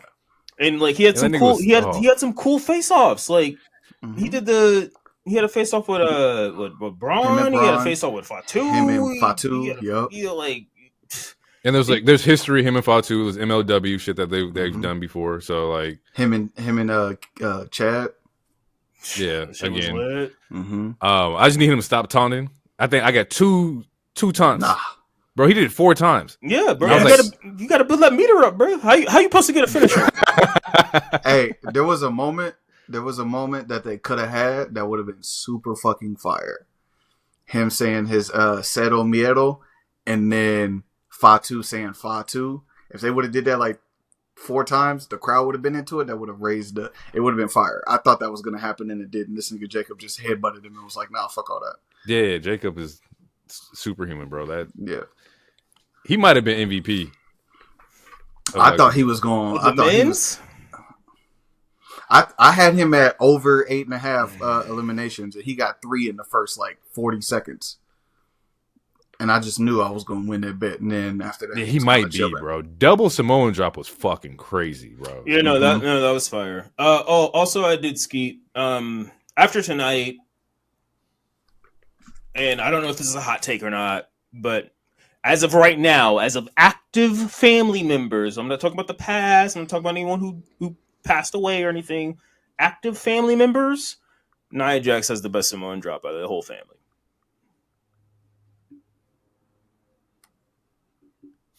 Nah. Nia Jax has the best Samoan drop. And you know it's Jacob. How I feel. It's Jacob, and then it's Nia. I'm telling y'all, bro. It's Jacob. The pop up Samoan is crazy. Every time he puts his weight into it, Nia got to kind of lean off the girls because you know what I'm saying. But nah, when I'm telling you, we gonna disagree agree to disagree on that. Fair, but Nia is not to be played with. I'll give you top Nia 2, got a sick one. Her pop up is quicker, it's smoother, and the fact that women have longer hair, it even makes it look even crazier. I'm telling y'all, Nia got the best. It's smoother. I don't know. That nigga Jacob get the tossing, and all you see is feet in the air. Feet in air. That's it. Yeah, and you could argue that's risk that's dangerous, and it might fucking hurt somebody. You could argue it. Okay. You could argue it. I don't know. I have no idea. I'm not in the ring with these people. Listen, and then he get up and get the. Yeah, that's the boogeyman time. That nigga is juice, bro. We saw that Tozawa gets punched in the head by Carmelo. That shit was hilarious. Also, real quick, that shit was hilarious. But real quick, people on the internet got to get off of this. Oh, they got Carmelo losing. They got him doing X, Y, and Z. Carmelo is killing it at what he's being asked to do. He's putting on shows. He's putting on matches. All of his matches have been fire that I have seen. Since he's been called up, he hasn't had a bad match. And if he did, it wasn't because of him. It was because of somebody else. And that's all I'm going to say. Oh, he's going to get his... You think they're on the black tip? You think they saw that B-Fab got eliminated and Carmelo got eliminated? It was like, oh, during Black History Month, the first 2 eliminations is black? You think it was on that kind of tip? I didn't even pay attention. That's pay crazy. attention to that. It's crazy how kind of like match up though. It's wow. It doesn't, because Melo is way different. Man. But they've been on that tip with Melo to where it's like he can't lose, and it's like when it comes to if you think about Breakker, Tiffany, Ilya, and the couple of the NXT names that came up immediately, Lyra, you can't book all of them the same.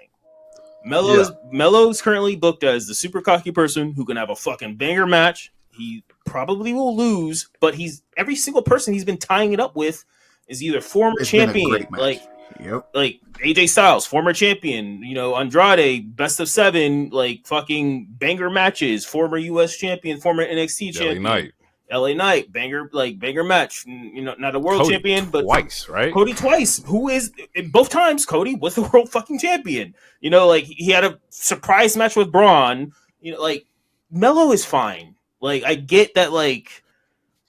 When it comes to our favorites, everyone has a bias, and then when it comes to black talent, a lot of people just black people can't take any L's, otherwise it's immediately racist or some shit. I understand that to a degree, but we have to let it play out. Please, for love, Melo is the fact that he's on TV every fucking week and having these bangers and also being interjected and tied up. He had a match with Priest, former world fucking champion. He's in very good company and he's doing really fucking good. Melo is fine. I think he was eliminated a little early. He was eliminated a little early for me because I feel like we could have got a moment with him and Braun, be like, oh yeah, we're former NXT people, let's run shot on these older motherfuckers. But he was still fucking fine. When he came in again, it goes back to what I was saying earlier. Within the women's match, everyone got some really good offense in and got time to showcase. When Melo came in, he was fucking cooking. Melo was he was fucking killing it. When he first came in, that first 2 minutes, Melo was, he didn't miss. He was not missing. He was killing it. He don't miss. Be fine. I guarantee you, he will probably have the U.S. title by SummerSlam. I'm going to ask you this: when do you get concerned? When do you get concerned with Melo? What is there red flags that you would be like, okay, I'm a little concerned? I would be concerned with Melo when he start losing the niggas he shouldn't lose to, flat out. If that's lower mid card, lower, what do you? If he loses the R-Truth in 30 seconds, then I'd be like, all right. Now that's a stretch. I don't think he's ever going to lose the Truth. That counts. That's niggas he shouldn't lose to. That counts in the sense where it's it feels like a comedy job or something. Where it feels like he's jobbing to be a jobber, but to me, he's not a jobber. He's very well cemented in this SmackDown ecosystem. He's on the show every fucking week. Even if he doesn't wrestle, he's on the show. He's talking shit to somebody about something. And that's just his character right now. He pokes the highest tree.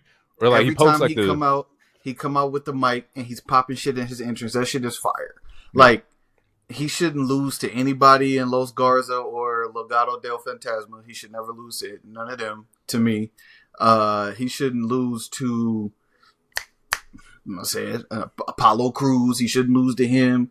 He shouldn't lose to, just throw another name out. Tozawa. So if he took a pin to Tozawa tomorrow, I'd be like, all right, you guys. All right, we gotta have a conversation. He shouldn't lose if he lost to Otis. Santos. No, he shouldn't lose to Santos. He shouldn't lose to Santos? No, because not right now.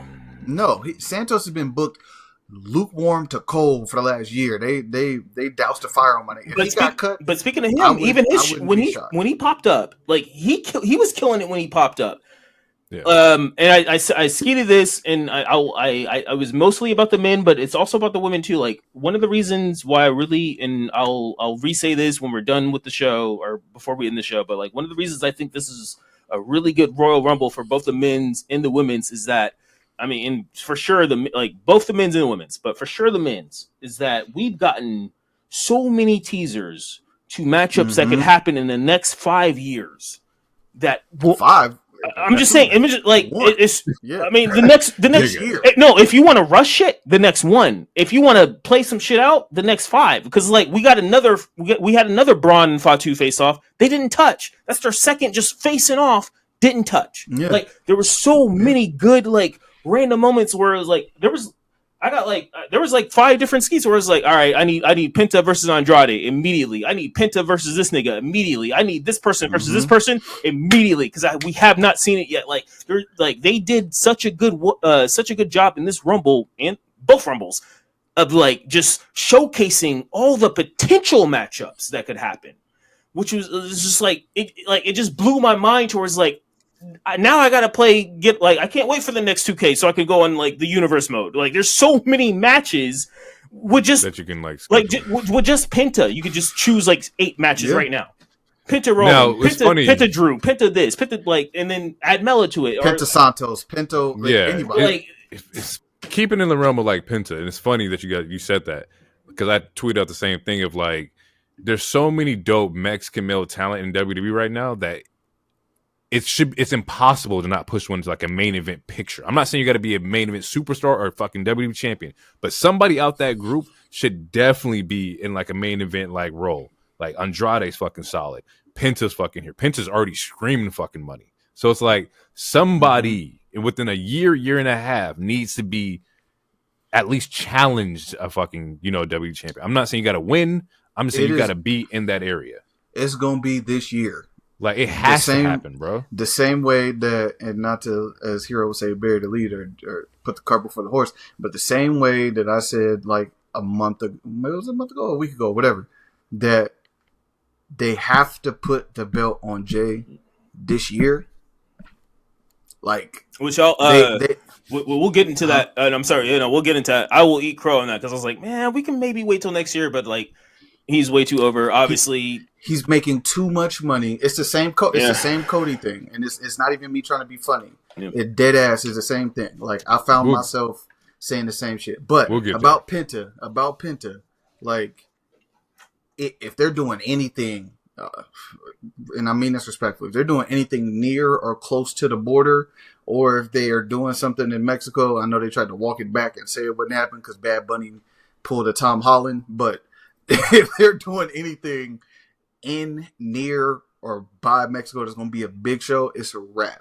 He's in the main event. He's in the picture. He is more than likely winning.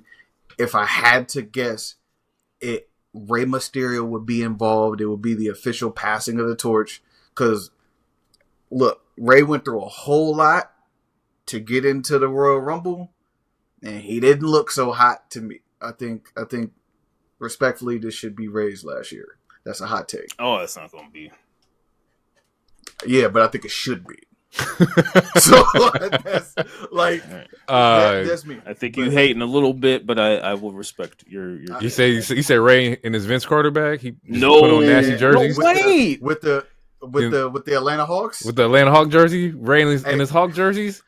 I think Rey in the he's in the Sacramento VC jersey. That's crazy. That is wild. I will not accept that one. I am not taking that. Did you know that there's a Carmelo Atlanta Hawks jersey? Yeah.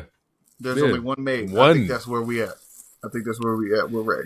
Respectfully, bruh, what? Ooh, respectfully, I love Rey, bro. The last 2 weeks, he's been in like 4 matches. Like he had a match with KO, he had a match with Kofi. VC was still dunking. Vince Carter was still dunking. He was cool. Yeah, just because you've been in the match, don't mean you need to be in the match. But it just means you can work. Okay, and the match with Xavier, but all those matches were like at least 20-ish minutes. Like he clearly still has gas in the tank. He's getting the stem cell research. Like his knees still work. He's not fumbling. Hey. There's not many botches. The last botch I remember seeing was like the Kofi Kingston one, and I don't even know whose fault that was technically. So it's like, what do you mean? And when Penta botched, who was there? When did Penta botch? Did he botch tonight? Yes. Which part? Who was trying to kick him out the ring? Oh, you talking about when he maybe touched 2 feet? That might be Penta's fault, though. We're both speaking Spanish, my nigga. I'm your hero. It's not. What is speaking the same language? What does speaking the same language have to do with flying over the rope and then like being too carelessly to where your long ass might touch the fucking floor? Because I'm calling the match. Right. Hey, you're gonna go over.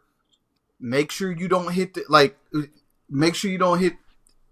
You're not supposed to be out. Right, but that's not Ray's fault if this motherfucker puts too much dip on his chip and then like do a Power Ranger flip and touch the fucking floor. Do we put the fault at the feet of the quarterback when they throw an interception? If you're calling the match, if you are calling the match, because he was that first until probably I would say actually I don't know till when, I'm not gonna guess because I was watching, but I wasn't watching that intently. But you could tell like the first like 8 to 9 people Ray was like calling and pointing shit out, especially shit with Penta. He was trying to ease him into that's why he came out to 2. He was trying to ease him into this shit. Hey, it's me and you. We're going to do this spot here. We're going to do this here, et cetera, et cetera. But the last point I wanted to make about Ray is Tiger Woods is still golfing, but he ain't won in a long time. That's all I'm going to say. That's it. That's all I'm saying. Sometimes you don't know when the game left you. Hey, listen. This is the second hardest I've ever disagreed with you on this show. I cannot disagree with you enough right now.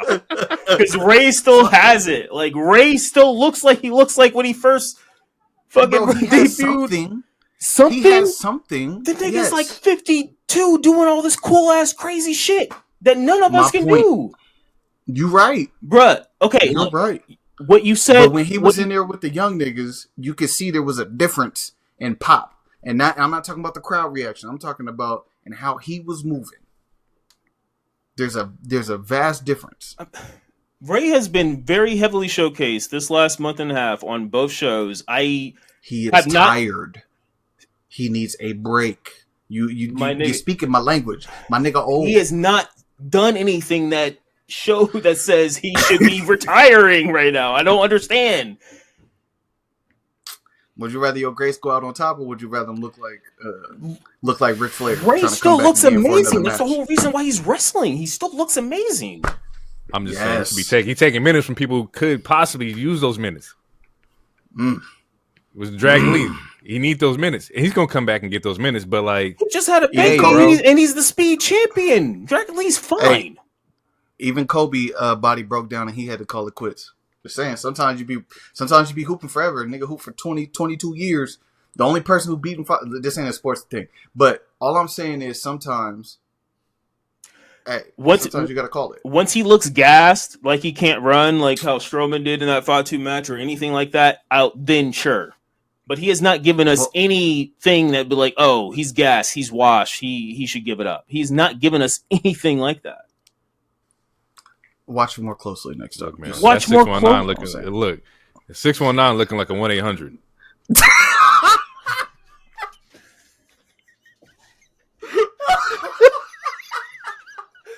JG Whitworth 877 cash.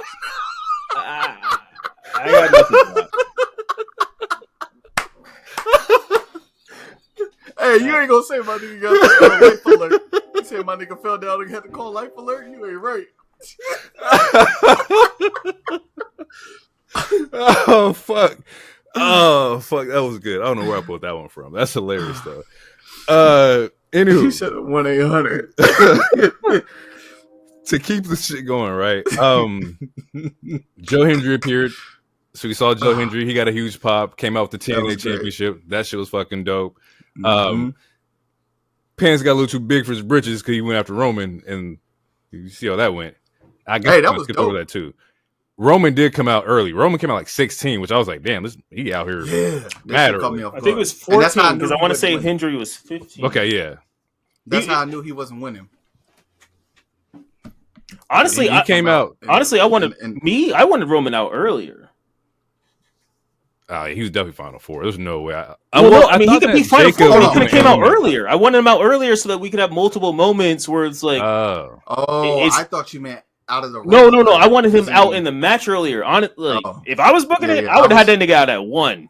You the tribal chief. would've You flipped. ran this shit for 5 years. You come out first. Show me you want this shit Hell back. no, that nigga not doing those 60 minutes. Hey, He ain't about to. Nope. He ain't about to work for Respectfully, another fucking like 3 months. He could do 60 watch minutes. your tone.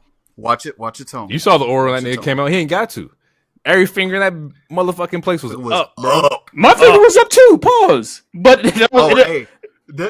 I stood up too. That was funny when he came out. okay, that's a different type of glow. That's crazy. You You know actually how stood up. standing up? That's crazy, bro. Hold on. My girl was doing her makeup and she came out the bathroom and put her ones up too. You know what I'm saying? So respect it. Respect your I respect her. I don't respect you. They told this nigga You was sitting down and you stood up. You in your home. That's crazy. you Yo, home. Nobody can see you. Honestly, you didn't even need to tell us that. Fuck. Just to add some fun to the pod. But Roman cleaned up. He cleaned up. He cleaned up like a couple bodies out there. He was working for sure. He was like working. Spear and toss. Spear toss. Yeah, and then speaking of the Joe Hendry spot, like one of the reasons I wanted Roman to come out early, besides just like having like cool like face off moments, is that like I was like, oh, I want Roman to like, work with other people, but he also still did that. Like he gave Braun a sexy ass spear. Like he let Braun spear the fuck out of him, and that's it. That's his move. You know what I'm saying? Like that's his move. You know what I'm saying? And he let you get your shit off, and you the young dog. It was the big dog versus the dog. The tribal chief versus fuck. Shit was fire. Speaking of spears, we skipped over it because we got into the Carmelo thing, but speed. Oh, like, woo! Hey, that boy got set up because we skipped. Listen, wow. First of all, to want to take that bump. 2, to have the trust of Triple H and everybody else that's back there that, clearly he had to sign some sort of waiver. That's 1. But that you're not going to fuck the spot up. We're going to give you a spot in one of our most heralded programs. You're going to come out. He came out. That shit was fire, bro. It was clean. It was clean. Fire. And he got a really good ass pop. I mean, obviously. Did he get an elimination? Didn't he help eliminate? He helped him and Braun eliminated Otis. So he helped eliminate Otis. And then, Otis flipped his ass over the table. Then Braun, tossed that nigga. Yep. But so he can go down. Yeah. He can go down as one of the young niggas that got. There's no other streamer right now. So shout out to him. There's no other streamer that could say they got an elimination in the Royal Rumble. No. And I didn't. No. I forgot to check because I was trying to check both of their streams, so Kai's and Speed's. But when Kai was streaming, he had over 125,000 people watching while he was streaming. So I didn't get to check Ishowspeed's, but I think Ishow is higher in the sense that he. Granted, like, I feel like they're the 2 top. At least black streamers, Speed but I think streamers. I think Speed is higher because he has a whole football connection, like EB in Argentina and all sorts of I think he's way more international. So like when it comes to WWE, like this was a good move on both their parts. Because if you're trying to get the Zoomers, you got 2 of the best. Like if they wanted a white dude, they could have got Aiden Ross. They could have got a ninja, but like no, they got. Well, yeah, and you have Logan. He's not a streamer anymore, but you have Logan. You don't need to cover that. Like, it was smart. As soon as he got eliminated or got speared, it was already up on ESPN. Like, it was, it's up, bro. It was gone. Like, WWE's leaning into the social media. I think we talked about it before, but, like, they're leaning into those kind of acts. Like, for good or bad, it's just what it is. They have a lot of fucking eyes. Yep, that's where the young generation is at. That's how you pull them in. Yep. That's how you stay tapped into like the young fucking way. But it also can bite you in the ass though too. It can. So you have to be careful. Yeah. But so far it hasn't because neither this is Speed's second time coming up because he took an RKO at last Mania. So that shit fucked him up too. He can take bumps. No. He can't take them properly. He can take the hit. No, he can take the. He been fucking himself up, bro. Like if you look at the way. Are you looking at this nigga's doctor report or something? Like, what do you mean? No. That nigga was fucked up off that RKO, and he got fucked up off this spear. Like, he's sign this waiver. We are not liable for any injuries. He's an athlete. Or anything you may sustain. Get that man in the PC. Yeah, no, he honestly, like, if he really wanted to, he could. He's really freakishly fucking athletic. As nerdy as he is, or cringe, whatever you guys feel, like, whatever people feel about him, like, he's athletic as fuck. Like, he jumps over speeding cars. He could just do a backflip, just randomly, anytime he wants. Like, I've seen it a billion times. I don't watch his shit, but anytime it's on my timeline, I see it, and I'm like, what the fuck? Like, but yeah, no, I mean, it was good shit. It was a cool spot. I enjoyed it. No, yeah, it was really cool, actually. And I mean, as far as the risk versus reward aspect goes, so far the reward has been well worth the risk, because they're not pulling a LeVar. What's that? Ball? Yeah, where they saying nigga on national TV. Beat that nigga ass. Like and both Kai and Speed can be, sometimes crazy a little bit or whatever, but like they know how to control. They have a PR team. Where they have a PR team. But both of them are very professional to where they've been in different spaces. They know which part of them to be in these spaces. But that's because they have a PR team now. Because there was a point in time where Speed didn't, and he was wilding when he was like. They both have a PR team. They're not going to try to lose a bat, like, especially this kind of bag. Nah, you ain't going doing something stupid. Nah. And this is where I'm gonna say this. This is where you have to give Logan Paul. It's all him. Because there's no way he didn't talk to them about that. There's no way he wouldn't have pitched or brought them up if they weren't going to be certified by somebody that WWE trusts. So as much as we talk shit about Logan from the standpoint of like the human that he is, or whatever the case, or however we may feel, like it's he did what the fuck he was supposed to do. I will slightly agree with you, because as far as I know, I don't see him interact with both of those particular two people that much. So I'm not going to assume Speed a lot. So I'm not going to assume he's like super talk to them, but I'm assuming he did also. So but it's like, what I'm trying to say is, I'm not going to give him super credit. I'm going to give him some, but I don't know how much he's like actually really talking to them. Because as far as I'm concerned, he's mostly a KSI guy and all this other stuff. So, but they've all done content together. So it's like Logan goes with KSI, and then he brings in Speed. Speed talks to Kai. It's like it's a whole network, right? But again, that doesn't make you best friends. Otherwise, we would see RDC or something at this point. That's all I'm saying. Like, all I'm saying is he can have credit. I'm not going to give him all the credit in the world, because we don't know how much he's talking to you. Like, he doesn't work with black people that much, as far as I'm concerned, as far as what I've seen. So, hey fellas, this is completely off topic, and Jay, if you want to edit this out, that's fine. But make sure your pockets is right, because Beyonce just announced a tour. So yeah, my wife just texted me about that. Yeah. So put the kind of gonna put on hold, huh? No, it's already happening. It's the rest of my life being put on hold afterwards. Yeah. Fuck. Yeah. Okay.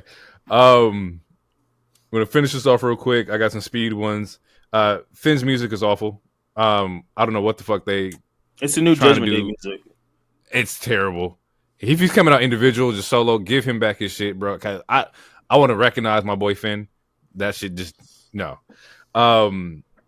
You want to talk about somebody that need to win? God damn. AJ Styles returns. AJ's back. Yes, AJ's back, and they gave him his music back. Super happy about that. Yes, that was because that other shit was not hitting. Yeah, no. Braun Strowman comes in, eliminates Jacob Fatu. He gets his lick back. Great. Yep, tell that story. And Jacob Fatu took it as normal as possible. Tore some shit up and left. I thought he was going to go and like pull people out. I thought like it was going to be some crazy aftermath. He actually handled that very mildly. Very mild, Jacob Fatu. So, nigga, wait, did we watch the same thing? The nigga threw the announcer chair in the ring. Yeah, but he didn't sabotage nobody else's like moment in the ring.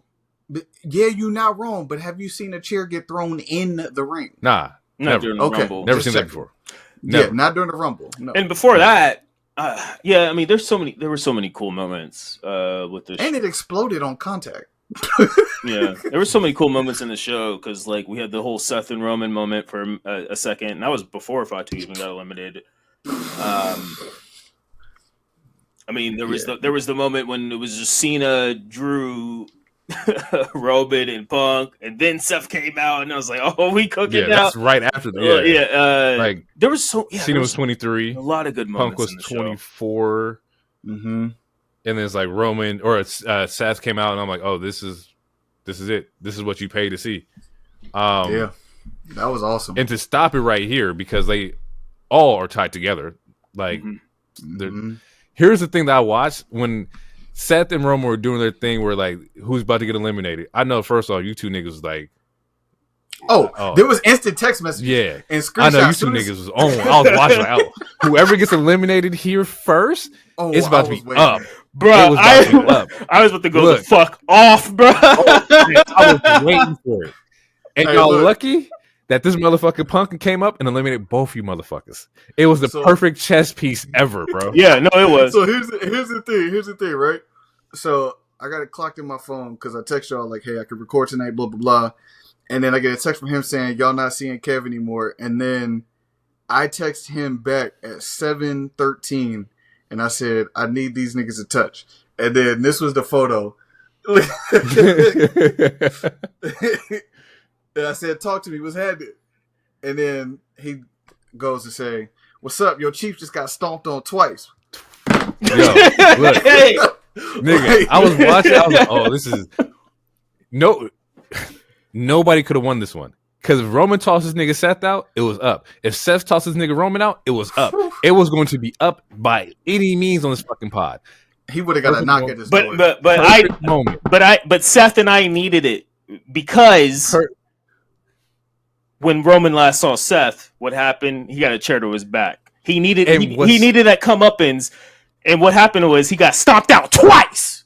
Once on the stairs, nigga. And eliminate these niggas. They fucking ego. Yeah. No, y'all egos, bro. It's the craziest fire water shit I've ever seen in my life. Like, they love avoid each other. It's like they love each other, bro. Y'all are synonymously with tied to each other. It's like Goku and Vegeta versus Broly. Like CM Punk is kind of like the Broly in almost, where it's like it's like team up and just beat this nigga's ass real quick. It's crazy. I was like, I in my notes, niggas said, oh, these niggas' egos gonna get them eliminated, and that's exactly what the fuck happened. And then Punk gets out and gets eliminated. And I'm sitting here that was a shock. That I was cool. I did not want Punk to win. After that, I was like, "Oh, I'm cool." I thought Punk. Are you saying that with a CM Punk hoodie on? Yes. Wait, nigga, he don't need it. Oh, he doesn't need it, but he don't need it. He doesn't need it. I thought he was going to win, and I honestly thought it would have been a better win than Jey. Nigga, what? Okay, wait, hold on. Before we get too far away, I just want to bring something back so I can reiterate a point, and then we can jump right back. Does anyone remember what Michael Cole said when Roman was staring at Seth and then they had their face off? I remember him saying something about the Shield being back together. That was before the exact face off because they both did a move to somebody. And then... What did he say before that? I don't remember. I don't remember him saying much about the Shield being back together. That could be my bias in the situation of me trying to prove a point. No, he made a reference to the Shield because like both Seth and Roman, they hit somebody. I don't know if they hit the same person, but they both did simultaneous moves. And Cole was like, the Shield is... they look back together. And then that's when they had the face off. And I was like, oh shit, okay. Okay, but then... What did he say during the face-off? I mean, that part I don't know. I didn't take notes on. I don't know. Oh, he said a version of these two are tied together because of the chair that Seth put in Roman's back, and then the chair that Roman put in Seth's back in WrestleMania 40. So I just wanted to bring that back up because we you specifically talked about your anger and them trying to retcon something. When I told you this is the story that they're trying to tell. So when these two niggas touch, when we finally get what we're supposed to get again, and we can have an actual definitive winner and loser, Well, I mean, that'd be the point. I already know what you're gonna say. Seth is like 3-1. Seth 1-1. Yeah. So who cares, nigga? Seth ain't never held a belt long as a tribal chief, my nigga. He's never been the favorite. I mean, according to Punk, he has been the favorite, but Seth does what he does. Okay. Funny that you put that guy in there because he's intertwined with all motherfuckers too. Yeah, and so there's going to be a triple threat. There's going to be a triple threat at some point between the three of them individuals. Maybe, and it's money. Yeah. Maybe we'll see. I don't want it. Though. It depends on how much shelf life Punk has, and I mean that. I mean that respectfully. Respectfully, yeah. Like, but what's going to happen here? Punk attacked both. Punk was in the face of Paul Heyman. You know, like he was attacking Seth. Like he's intertwined right now. Neither one of them is going to let that shit go. So, what are we going to do here? I don't know. Because the way okay, so for context, Roman and Seth try to eliminate each other. Punk eliminates both of them, like you said. Then Logan Paul eliminates Punk, which honestly that's kind of karma for Punk talking shit about KO, saying I never lost to Logan. Then Seth gives Roman 2 stomps, essentially. He gives him a stomp on the mat and then a stomp on the stairs. Shit was fire. Then the one on the mat was stiff. Yeah, no, the one on the mat was stiff as fuck. He deserved it though. But then Punk and Seth started attacking, which that was a 50-50 fight, which was kind of bullshit. But Seth walks away, and then that's when Punk goes back to he starts yelling at Heyman and the Roman. Why your boy always walking away from Punk? I don't like that shit. I mean, he well, wait, because he don't really want to scrap. That's why he don't really want to stand here. Okay, so this thing is hating. The security guards and the agents pushed him away, so he said, "F it, I'm gonna go home. Fuck it." He got smoke for everybody else but Punk. What do you mean? Crazy. He gave Punk 2 GTSs and a stomp and two pedigrees. I don't want to hear that. He still lost. Didn't that nigga lose on Raw too? You walked away from the nigga that. Okay, y'all talk about the same day. Don't make it seem like you talk about 2 different things. It's the same day. He took. He still lost. Yeah, he took the loss. Ref and got like, hey, what's up, yo? That's because Punk is a cheater. You shouldn't attack the ref. Honestly, boy, Seth could have just Roman's ass. Could have just DQ'd him. Come around because they tie. You didn't just hear what DT said. They tie forever. They get the chair. The chair. It's the it's the what they say in it's the canon event, nigga. What you mean? The chair. They tie together. They forever in sync. Just like me and DT. Soul ties. Crazy. Yeah, exactly. I need them to go. I need them to go. If I'm not gonna get Rock and Roman, go ahead. I need Roman and Seth, bro. Oh, okay. Speaking of that, before we end this whole thing, no Solo. Okay, yeah, so no, that nigga walked off. He's out. Right. He's gonna be back though. At 30, I was like, "Oh, Solo's gonna be out here," because I thought Solo would be. But I knew it was fucking Logan Paul, which is get that nigga off my screen. But crazy. No Solo to get his retribution back. Like Solo gonna come back and get his lick back. Well, that's the thing. So before he lost the Ulafala, he said like, if I lose it, I gotta acknowledge the tribal chief. And then fast forward, he left. I'll quit before I acknowledge. He left Fatu. I'll quit. So like when I commented like no Solo, and then someone was like no blah blah blah, and I was like, well, I feel like it would be a cool moment to have him in there so that you can have a moment to where like he has to choose between Jacob and Roman, or you like there was at least a couple cinematic moments that you could have had if Solo was in there. So not having him in there was kind of interesting. I mean, there was no Tama either, actually. Now that we talk about it, yeah. I mean, this Rumble had no like fucking New Day wasn't in there, and Kofi's known for Rumble moments and whatever. Like this Rumble had no quote unquote scrubs or anything like that. Why would y'all been booing me and saying New Day sucks for the last 2 months? Why would I give y'all a Royal Rumble moment? Why would I do that? So Kofi could win and beat the paper champion Cody Rhodes.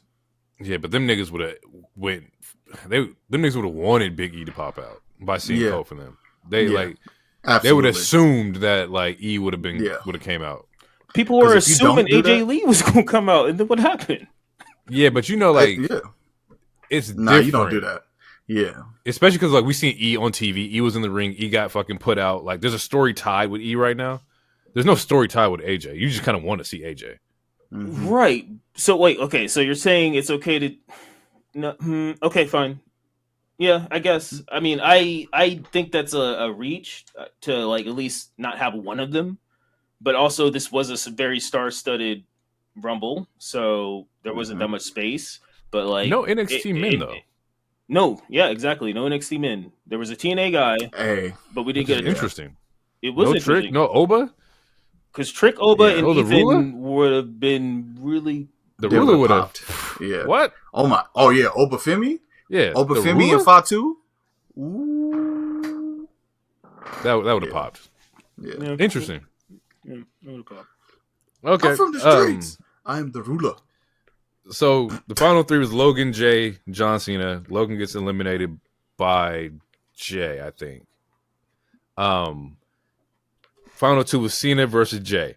Now, I believe this is the point where Hero wants to say something because we asked this question. I think it was last episode too, which is fucking nuts. And the question was there any chance that Jey Uso was going to win the Rumble? And we was like, fuck no. There was just no way possible, bro. I did not see it. Absolutely no way. No. Did I say no too? Was I on the last? You weren't episode? on the last one. I wasn't on the last episode. Yeah. I'm tweaking. But we did talk about Jey being a possible world champion, and I was like, and y'all said down the line, and Loner said sooner than I did. I was like maybe 2026, early 2026, just because there were so many other people. Year. It has to be this year. That's where I'm going to for sure eat crow. It has to be this year. He's too over. He's lost way too many championship matches. He's already lost like 7 if you include everything from the beginning of the whole Bloodline saga from 2020. He's lost like 7 championship matches. So yeah, it has to happen this year. So it's gonna be so sweet. So I will eat. It's gonna be so. Sweet. I'll eat that crow. I will. And we should have known. Based off his final two, because Cena's not coming in to take somebody's moment. Well, based on Cena's game. No. He said that.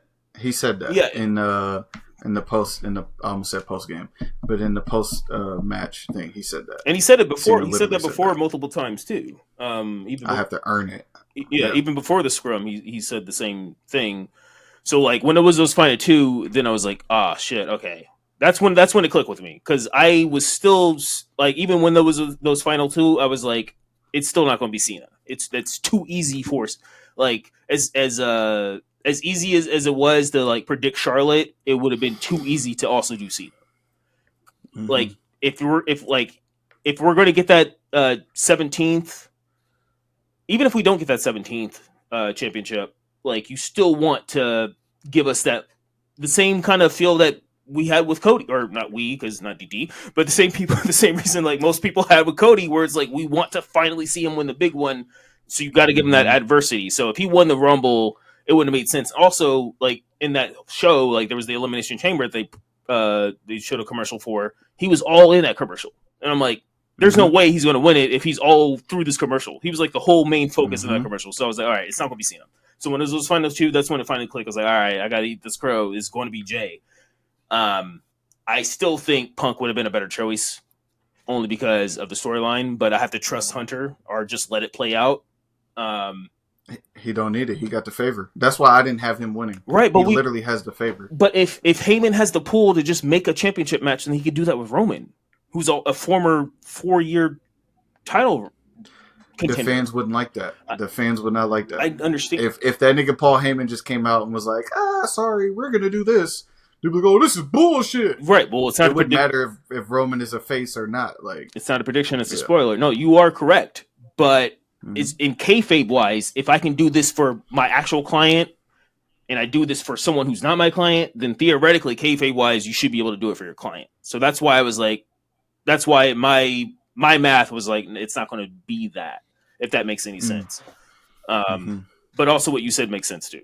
Because people like even this last week with the banner, like people still kind of groan when it was like Roman's going to win the Rumble. Like people still groan with like people still pop. We love the OTC, just people don't want to see him have a title reign unless it's DT or O'Shea. But that's hate. Yeah, but Jey winning, it's dope. The whole crowd, the whole sold out arena yeeting is dope. But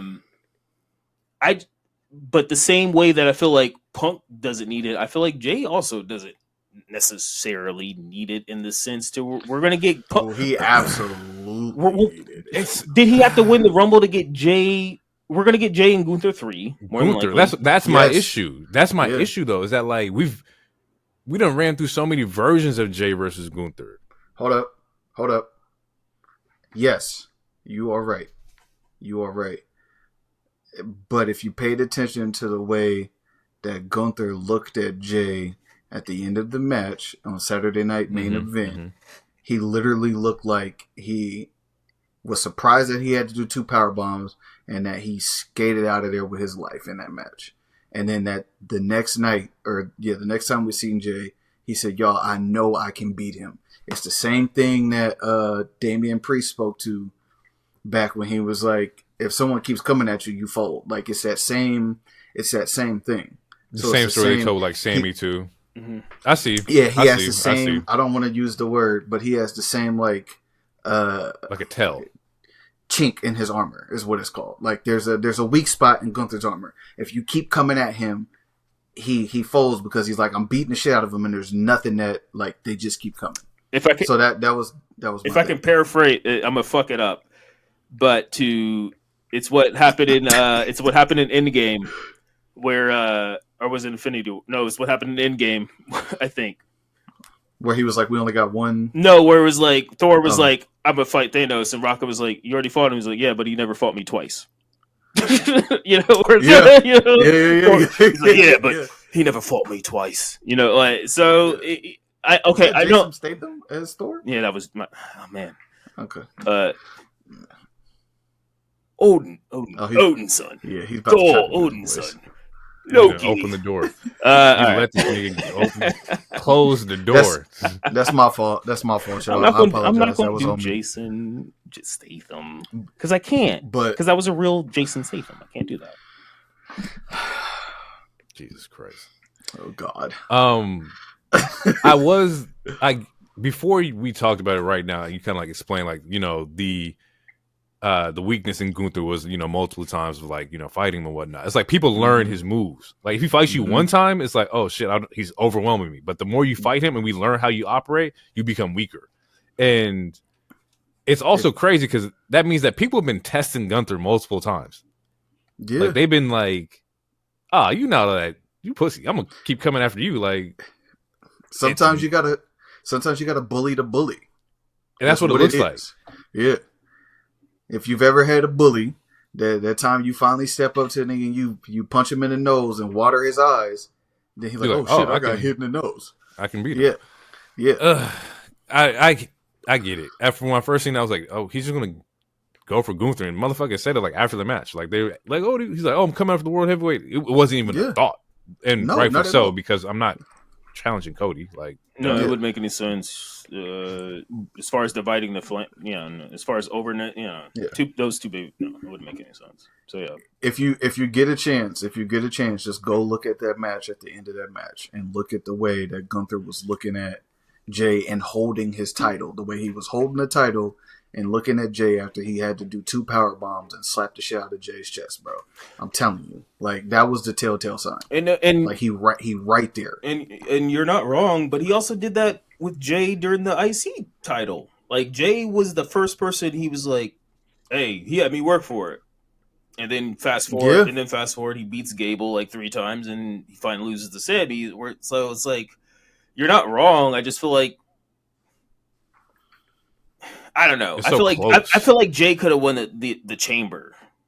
I'm not upset with this win at all. I just feel like Jey could have won the chamber. I feel like there could have been a different route to get Gunther J3.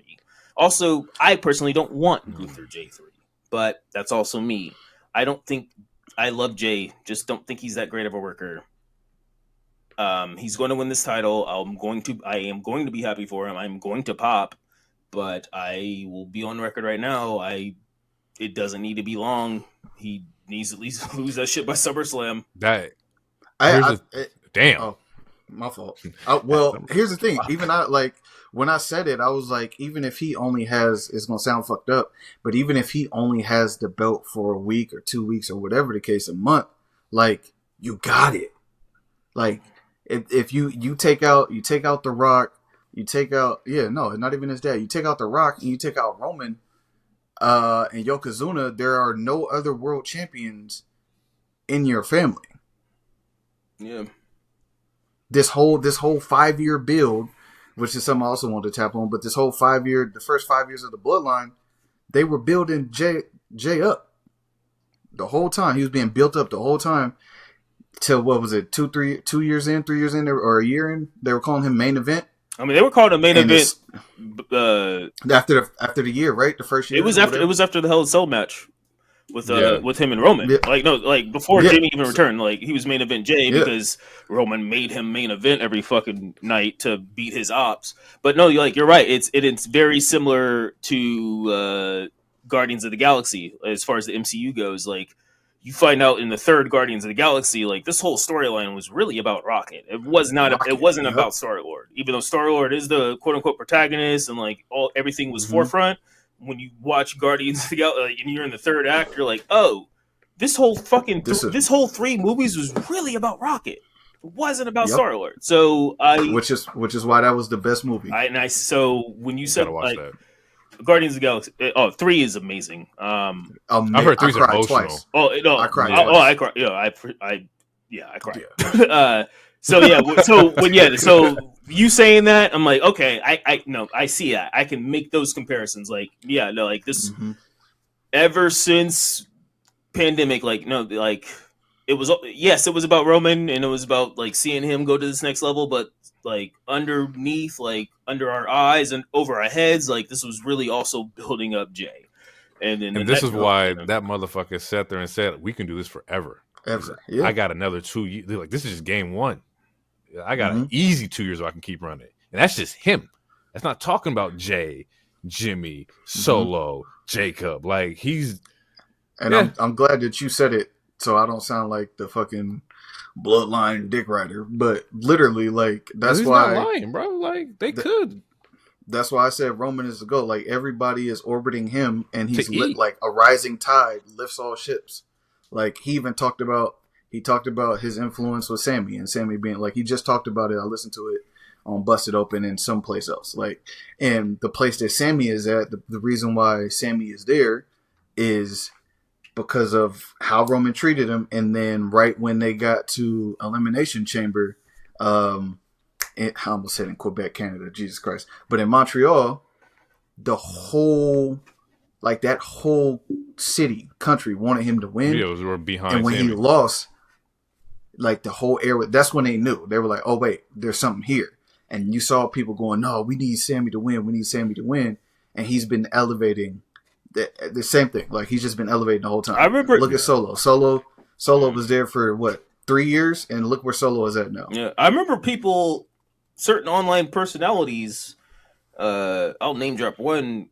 Raj Giri, who I do like, but I remember certain people during that Sammy thing was oh, this is the time to finally Roman to finally drop it. That's how over that storyline or in that moment was. Because honestly, 2023 Royal Rumble, that ending when Sammy was, it's one of the best fucking Rumbles ever. In this Rumble tonight was absolutely amazing. Absolutely. But that Rumble, the storytelling with that and what it turned into, where it turns into the main event with Kevin and Sammy versus the Usos, and it spans out into all this other shit. And to piggyback off more, to glaze my tribal chief a little bit more, if you think about it, all these storylines tonight, or all the stuff that happened tonight in the Rumble, is still because of Roman. Everything, and everything literally orbit if it's not Roman, it's Cody, but it's mostly Roman. All of Drew's angst, all of Seth's angst, the Punk CM stuff, Punk. Jacob. Jacob, KO, Sammy, there's a lot of motherfuckers who hate him. And that's one of the reasons I wanted Roman to start early, so that you can have all these different one-offs and face-offs. Man, yeah, I fucked you over 2 years ago, my bad, whatever. But it he like the tribal chief, man.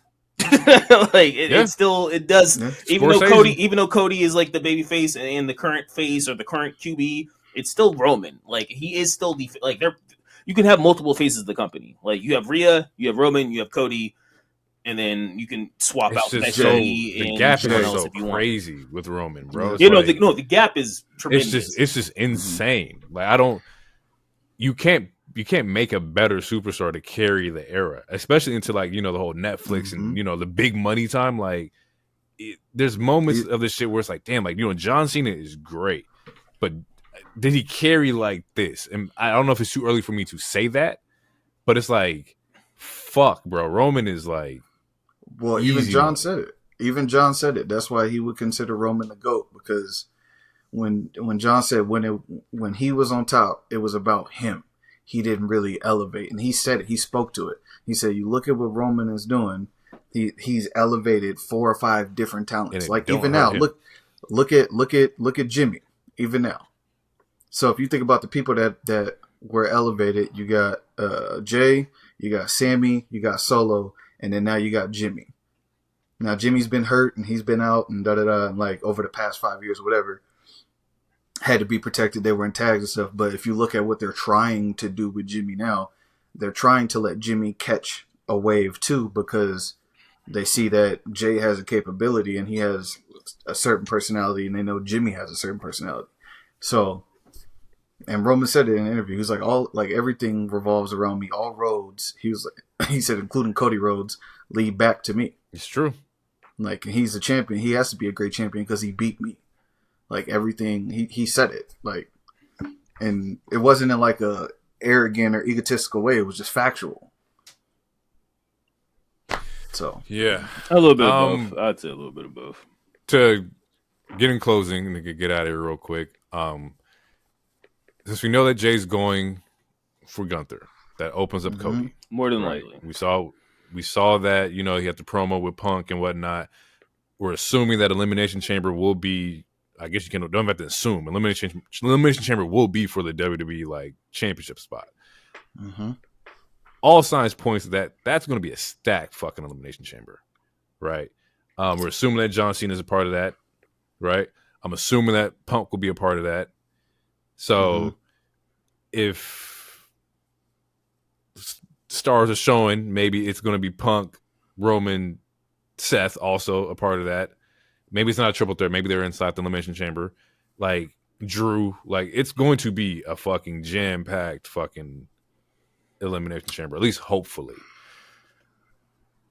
I can't see Roman and Seth and Punk all being in the Elimination Neither do Chamber. I.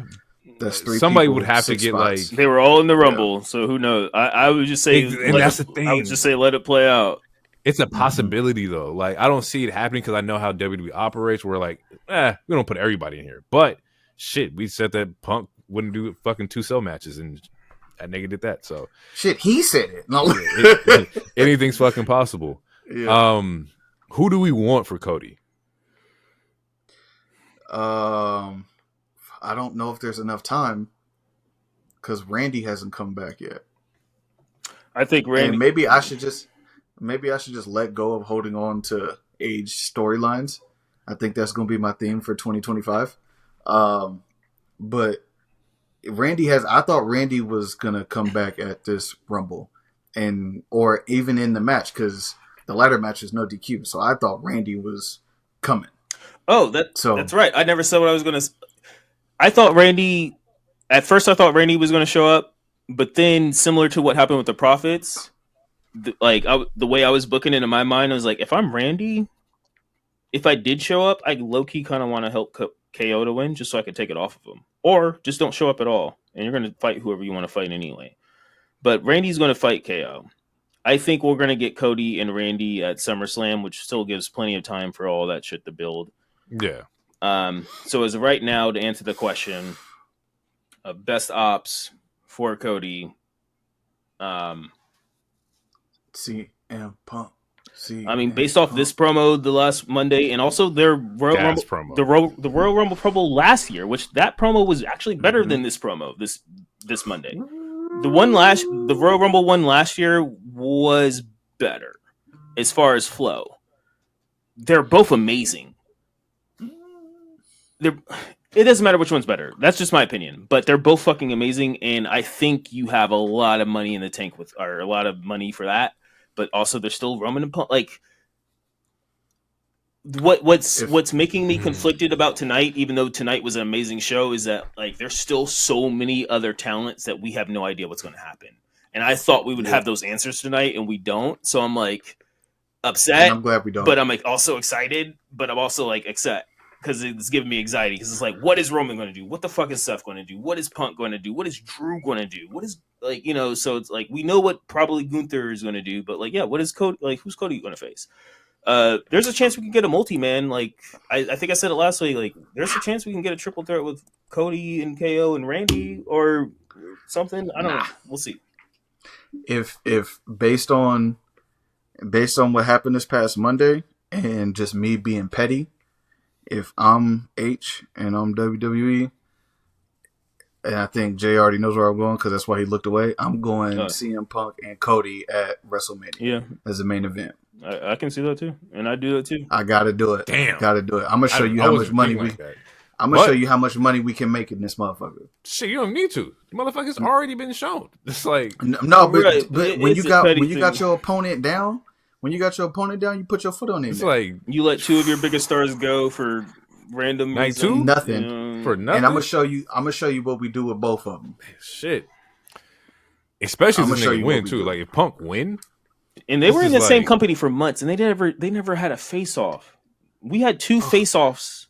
This year, one last year, and they both been stellar, fire, absolutely stellar. Yeah. Look like. I don't know the views on YouTube, but look at I'm sure they're amazing. And the fact that they've never even had a face-off at the former company, robbery. It's you know it's highway telling. Robbery. It's telling. That's all you know. And Cody can still be the face because Punk can be the heel and still be loved as anti-hero. Like he's always like he's not really a true heel. He's just him, and people just love who he is. That shit is gonna feed generations, as they say. Yeah, I think the easy answer is Punk. I think Roman and Seth are tied together in some way, shape, or form. I really want to see Solo get a push. I think we're gonna get Solo and Fatu. It's fucking Solo. Solo and Fatu would fucking be tight too, because I just think Solo needs one to be like, well, fuck the Ulufala. I'm just gonna go get this. Like, he might just come fuck some. He might just come fuck some shit up for Roman, or maybe Fatu don't like that he dipped out on him. Oh yeah. Because if you doing, maybe Fatu don't like that he dipped out on him. Because I'm off the leash now. I'm that raw uncut. So I just need him to be like, yo, you walked out on me, fucking with me. Like Solo. I won't say he didn't get he had a great fucking run. I won't say he got a bad rap either because he didn't. It's just that people wanted you to fucking lose to Roman. So, like, you knew who you were going to lose to. But just got lost to him. Don't mean I'm going to lose to y'all. Yeah. Right. But is Solo going to be the first person to beat Fatu on a 1v1? I personally don't think so. If it happens, sure. But I do not think that's happening. Nah. Then would you save that for Roman? Would you just save Roman versus Fatu? That way you can just get that shit over and done with. You could, but is that a Mania if you match? have him taking... No, it's not a Mania match. But it's like... If we do Solo versus fucking Fatu, it just puts Solo even more behind. He just lost against Roman, and now he's gonna lose against Fatu. That man, that means he has no fucking push, no aura, no nothing. You can't have Fatu losing to Roman and Solo back to back. You can't. Based on how you just lined it up, you can't have that either. I feel like Solo is one of those talents to where, similar to a Miz or something, where like it's fine if he loses. Like he lost a lot before he became the Tribal Chief. And people on the internet was like upset about it, but like, like, were you really that upset, or were you just trying to like have some clickbait? Because people don't really like Solo like that. I think there's too much energy put into like Solo. Like, there's a lot of story and production put into Solo right now to where like if he just goes on this losing streak, it's like, what was the? He was on a losing streak before Mania, and then after that he became on a winning streak. So now he has the comeuppance, and now he has to deal with the fact that he brought these two delinquents in, and he can't control them anymore because he's not the Tribal Chief, and now he has to deal with that. and that's his story. And his story is going to be the comeuppance of like, I brought these two monsters in and I can't control them, and we'll see what happens. Then he got to go acknowledge Roman, and Roman got to put him down. I don't think he's going to put him down. What's the point? They already fought. The whole last match. No. Like them joining. No, he got to put Fatu and Tama Tonga down. If they're on the radar, Roman's current ambition is regaining the championship. He's already got the tribal chief, so like, why give a fuck about stranded islanders? Like, your goal is to get the belt. Unless Solo because you got to talk to Jimmy. Nah, because of what we talked about, Roman not changing. If somebody acknowledges Roman as a tribal chief, it's his duty to, you know what I'm saying, do what he got to do, take care of his tribe. Right, but Tama and Fatu aren't technically in the tribe. No, but Solo is. Right. But you're saying that Solo has to deal with this comeuppance. If Solo can't take them out, you're saying then what does he do? He has to go do what he said he was supposed to do, which was acknowledge the tribal chief. And when you do that, then Roman will do something for you. And it could be Roman taking out Jacob Fatu, depending on how they continue to build Fatu. Because Fatu's out of here. I don't know if it's apparent, but you know, they saying his last name, bro. He's out, and it's going to be a quick build. Like, the fans are behind him. Something crazy right now. Even today in the Rumble, when he was working them out, they were saying Fatu over and over again. Yeah. Even in the Rumble, if you go back and listen, they was chanting his name. I ain't never seen nobody get this much like heat so fucking fast. It's fucking crazy, bro. That boy different. Yeah, he's different. All right, we're gonna get out of here. That was our Rumble episode. Hopefully you guys enjoyed that. Like, it's a lot of great debates, a lot of fun jabs and shots in this one. Hopefully y'all enjoyed our banter. But we're going to get out of here. Thank y'all for tuning in from, everywhere, YouTube, Spotify, iTunes, Blue Sky, like X, wherever you at. Shout out to y'all. But yeah, I'm going to get out of here. I'm going to catch y'all on the next one. Peace out. Too sweet. Happy Black History Month. Yeah. You feel me? Yeah. Big fact. Yeah, I mean.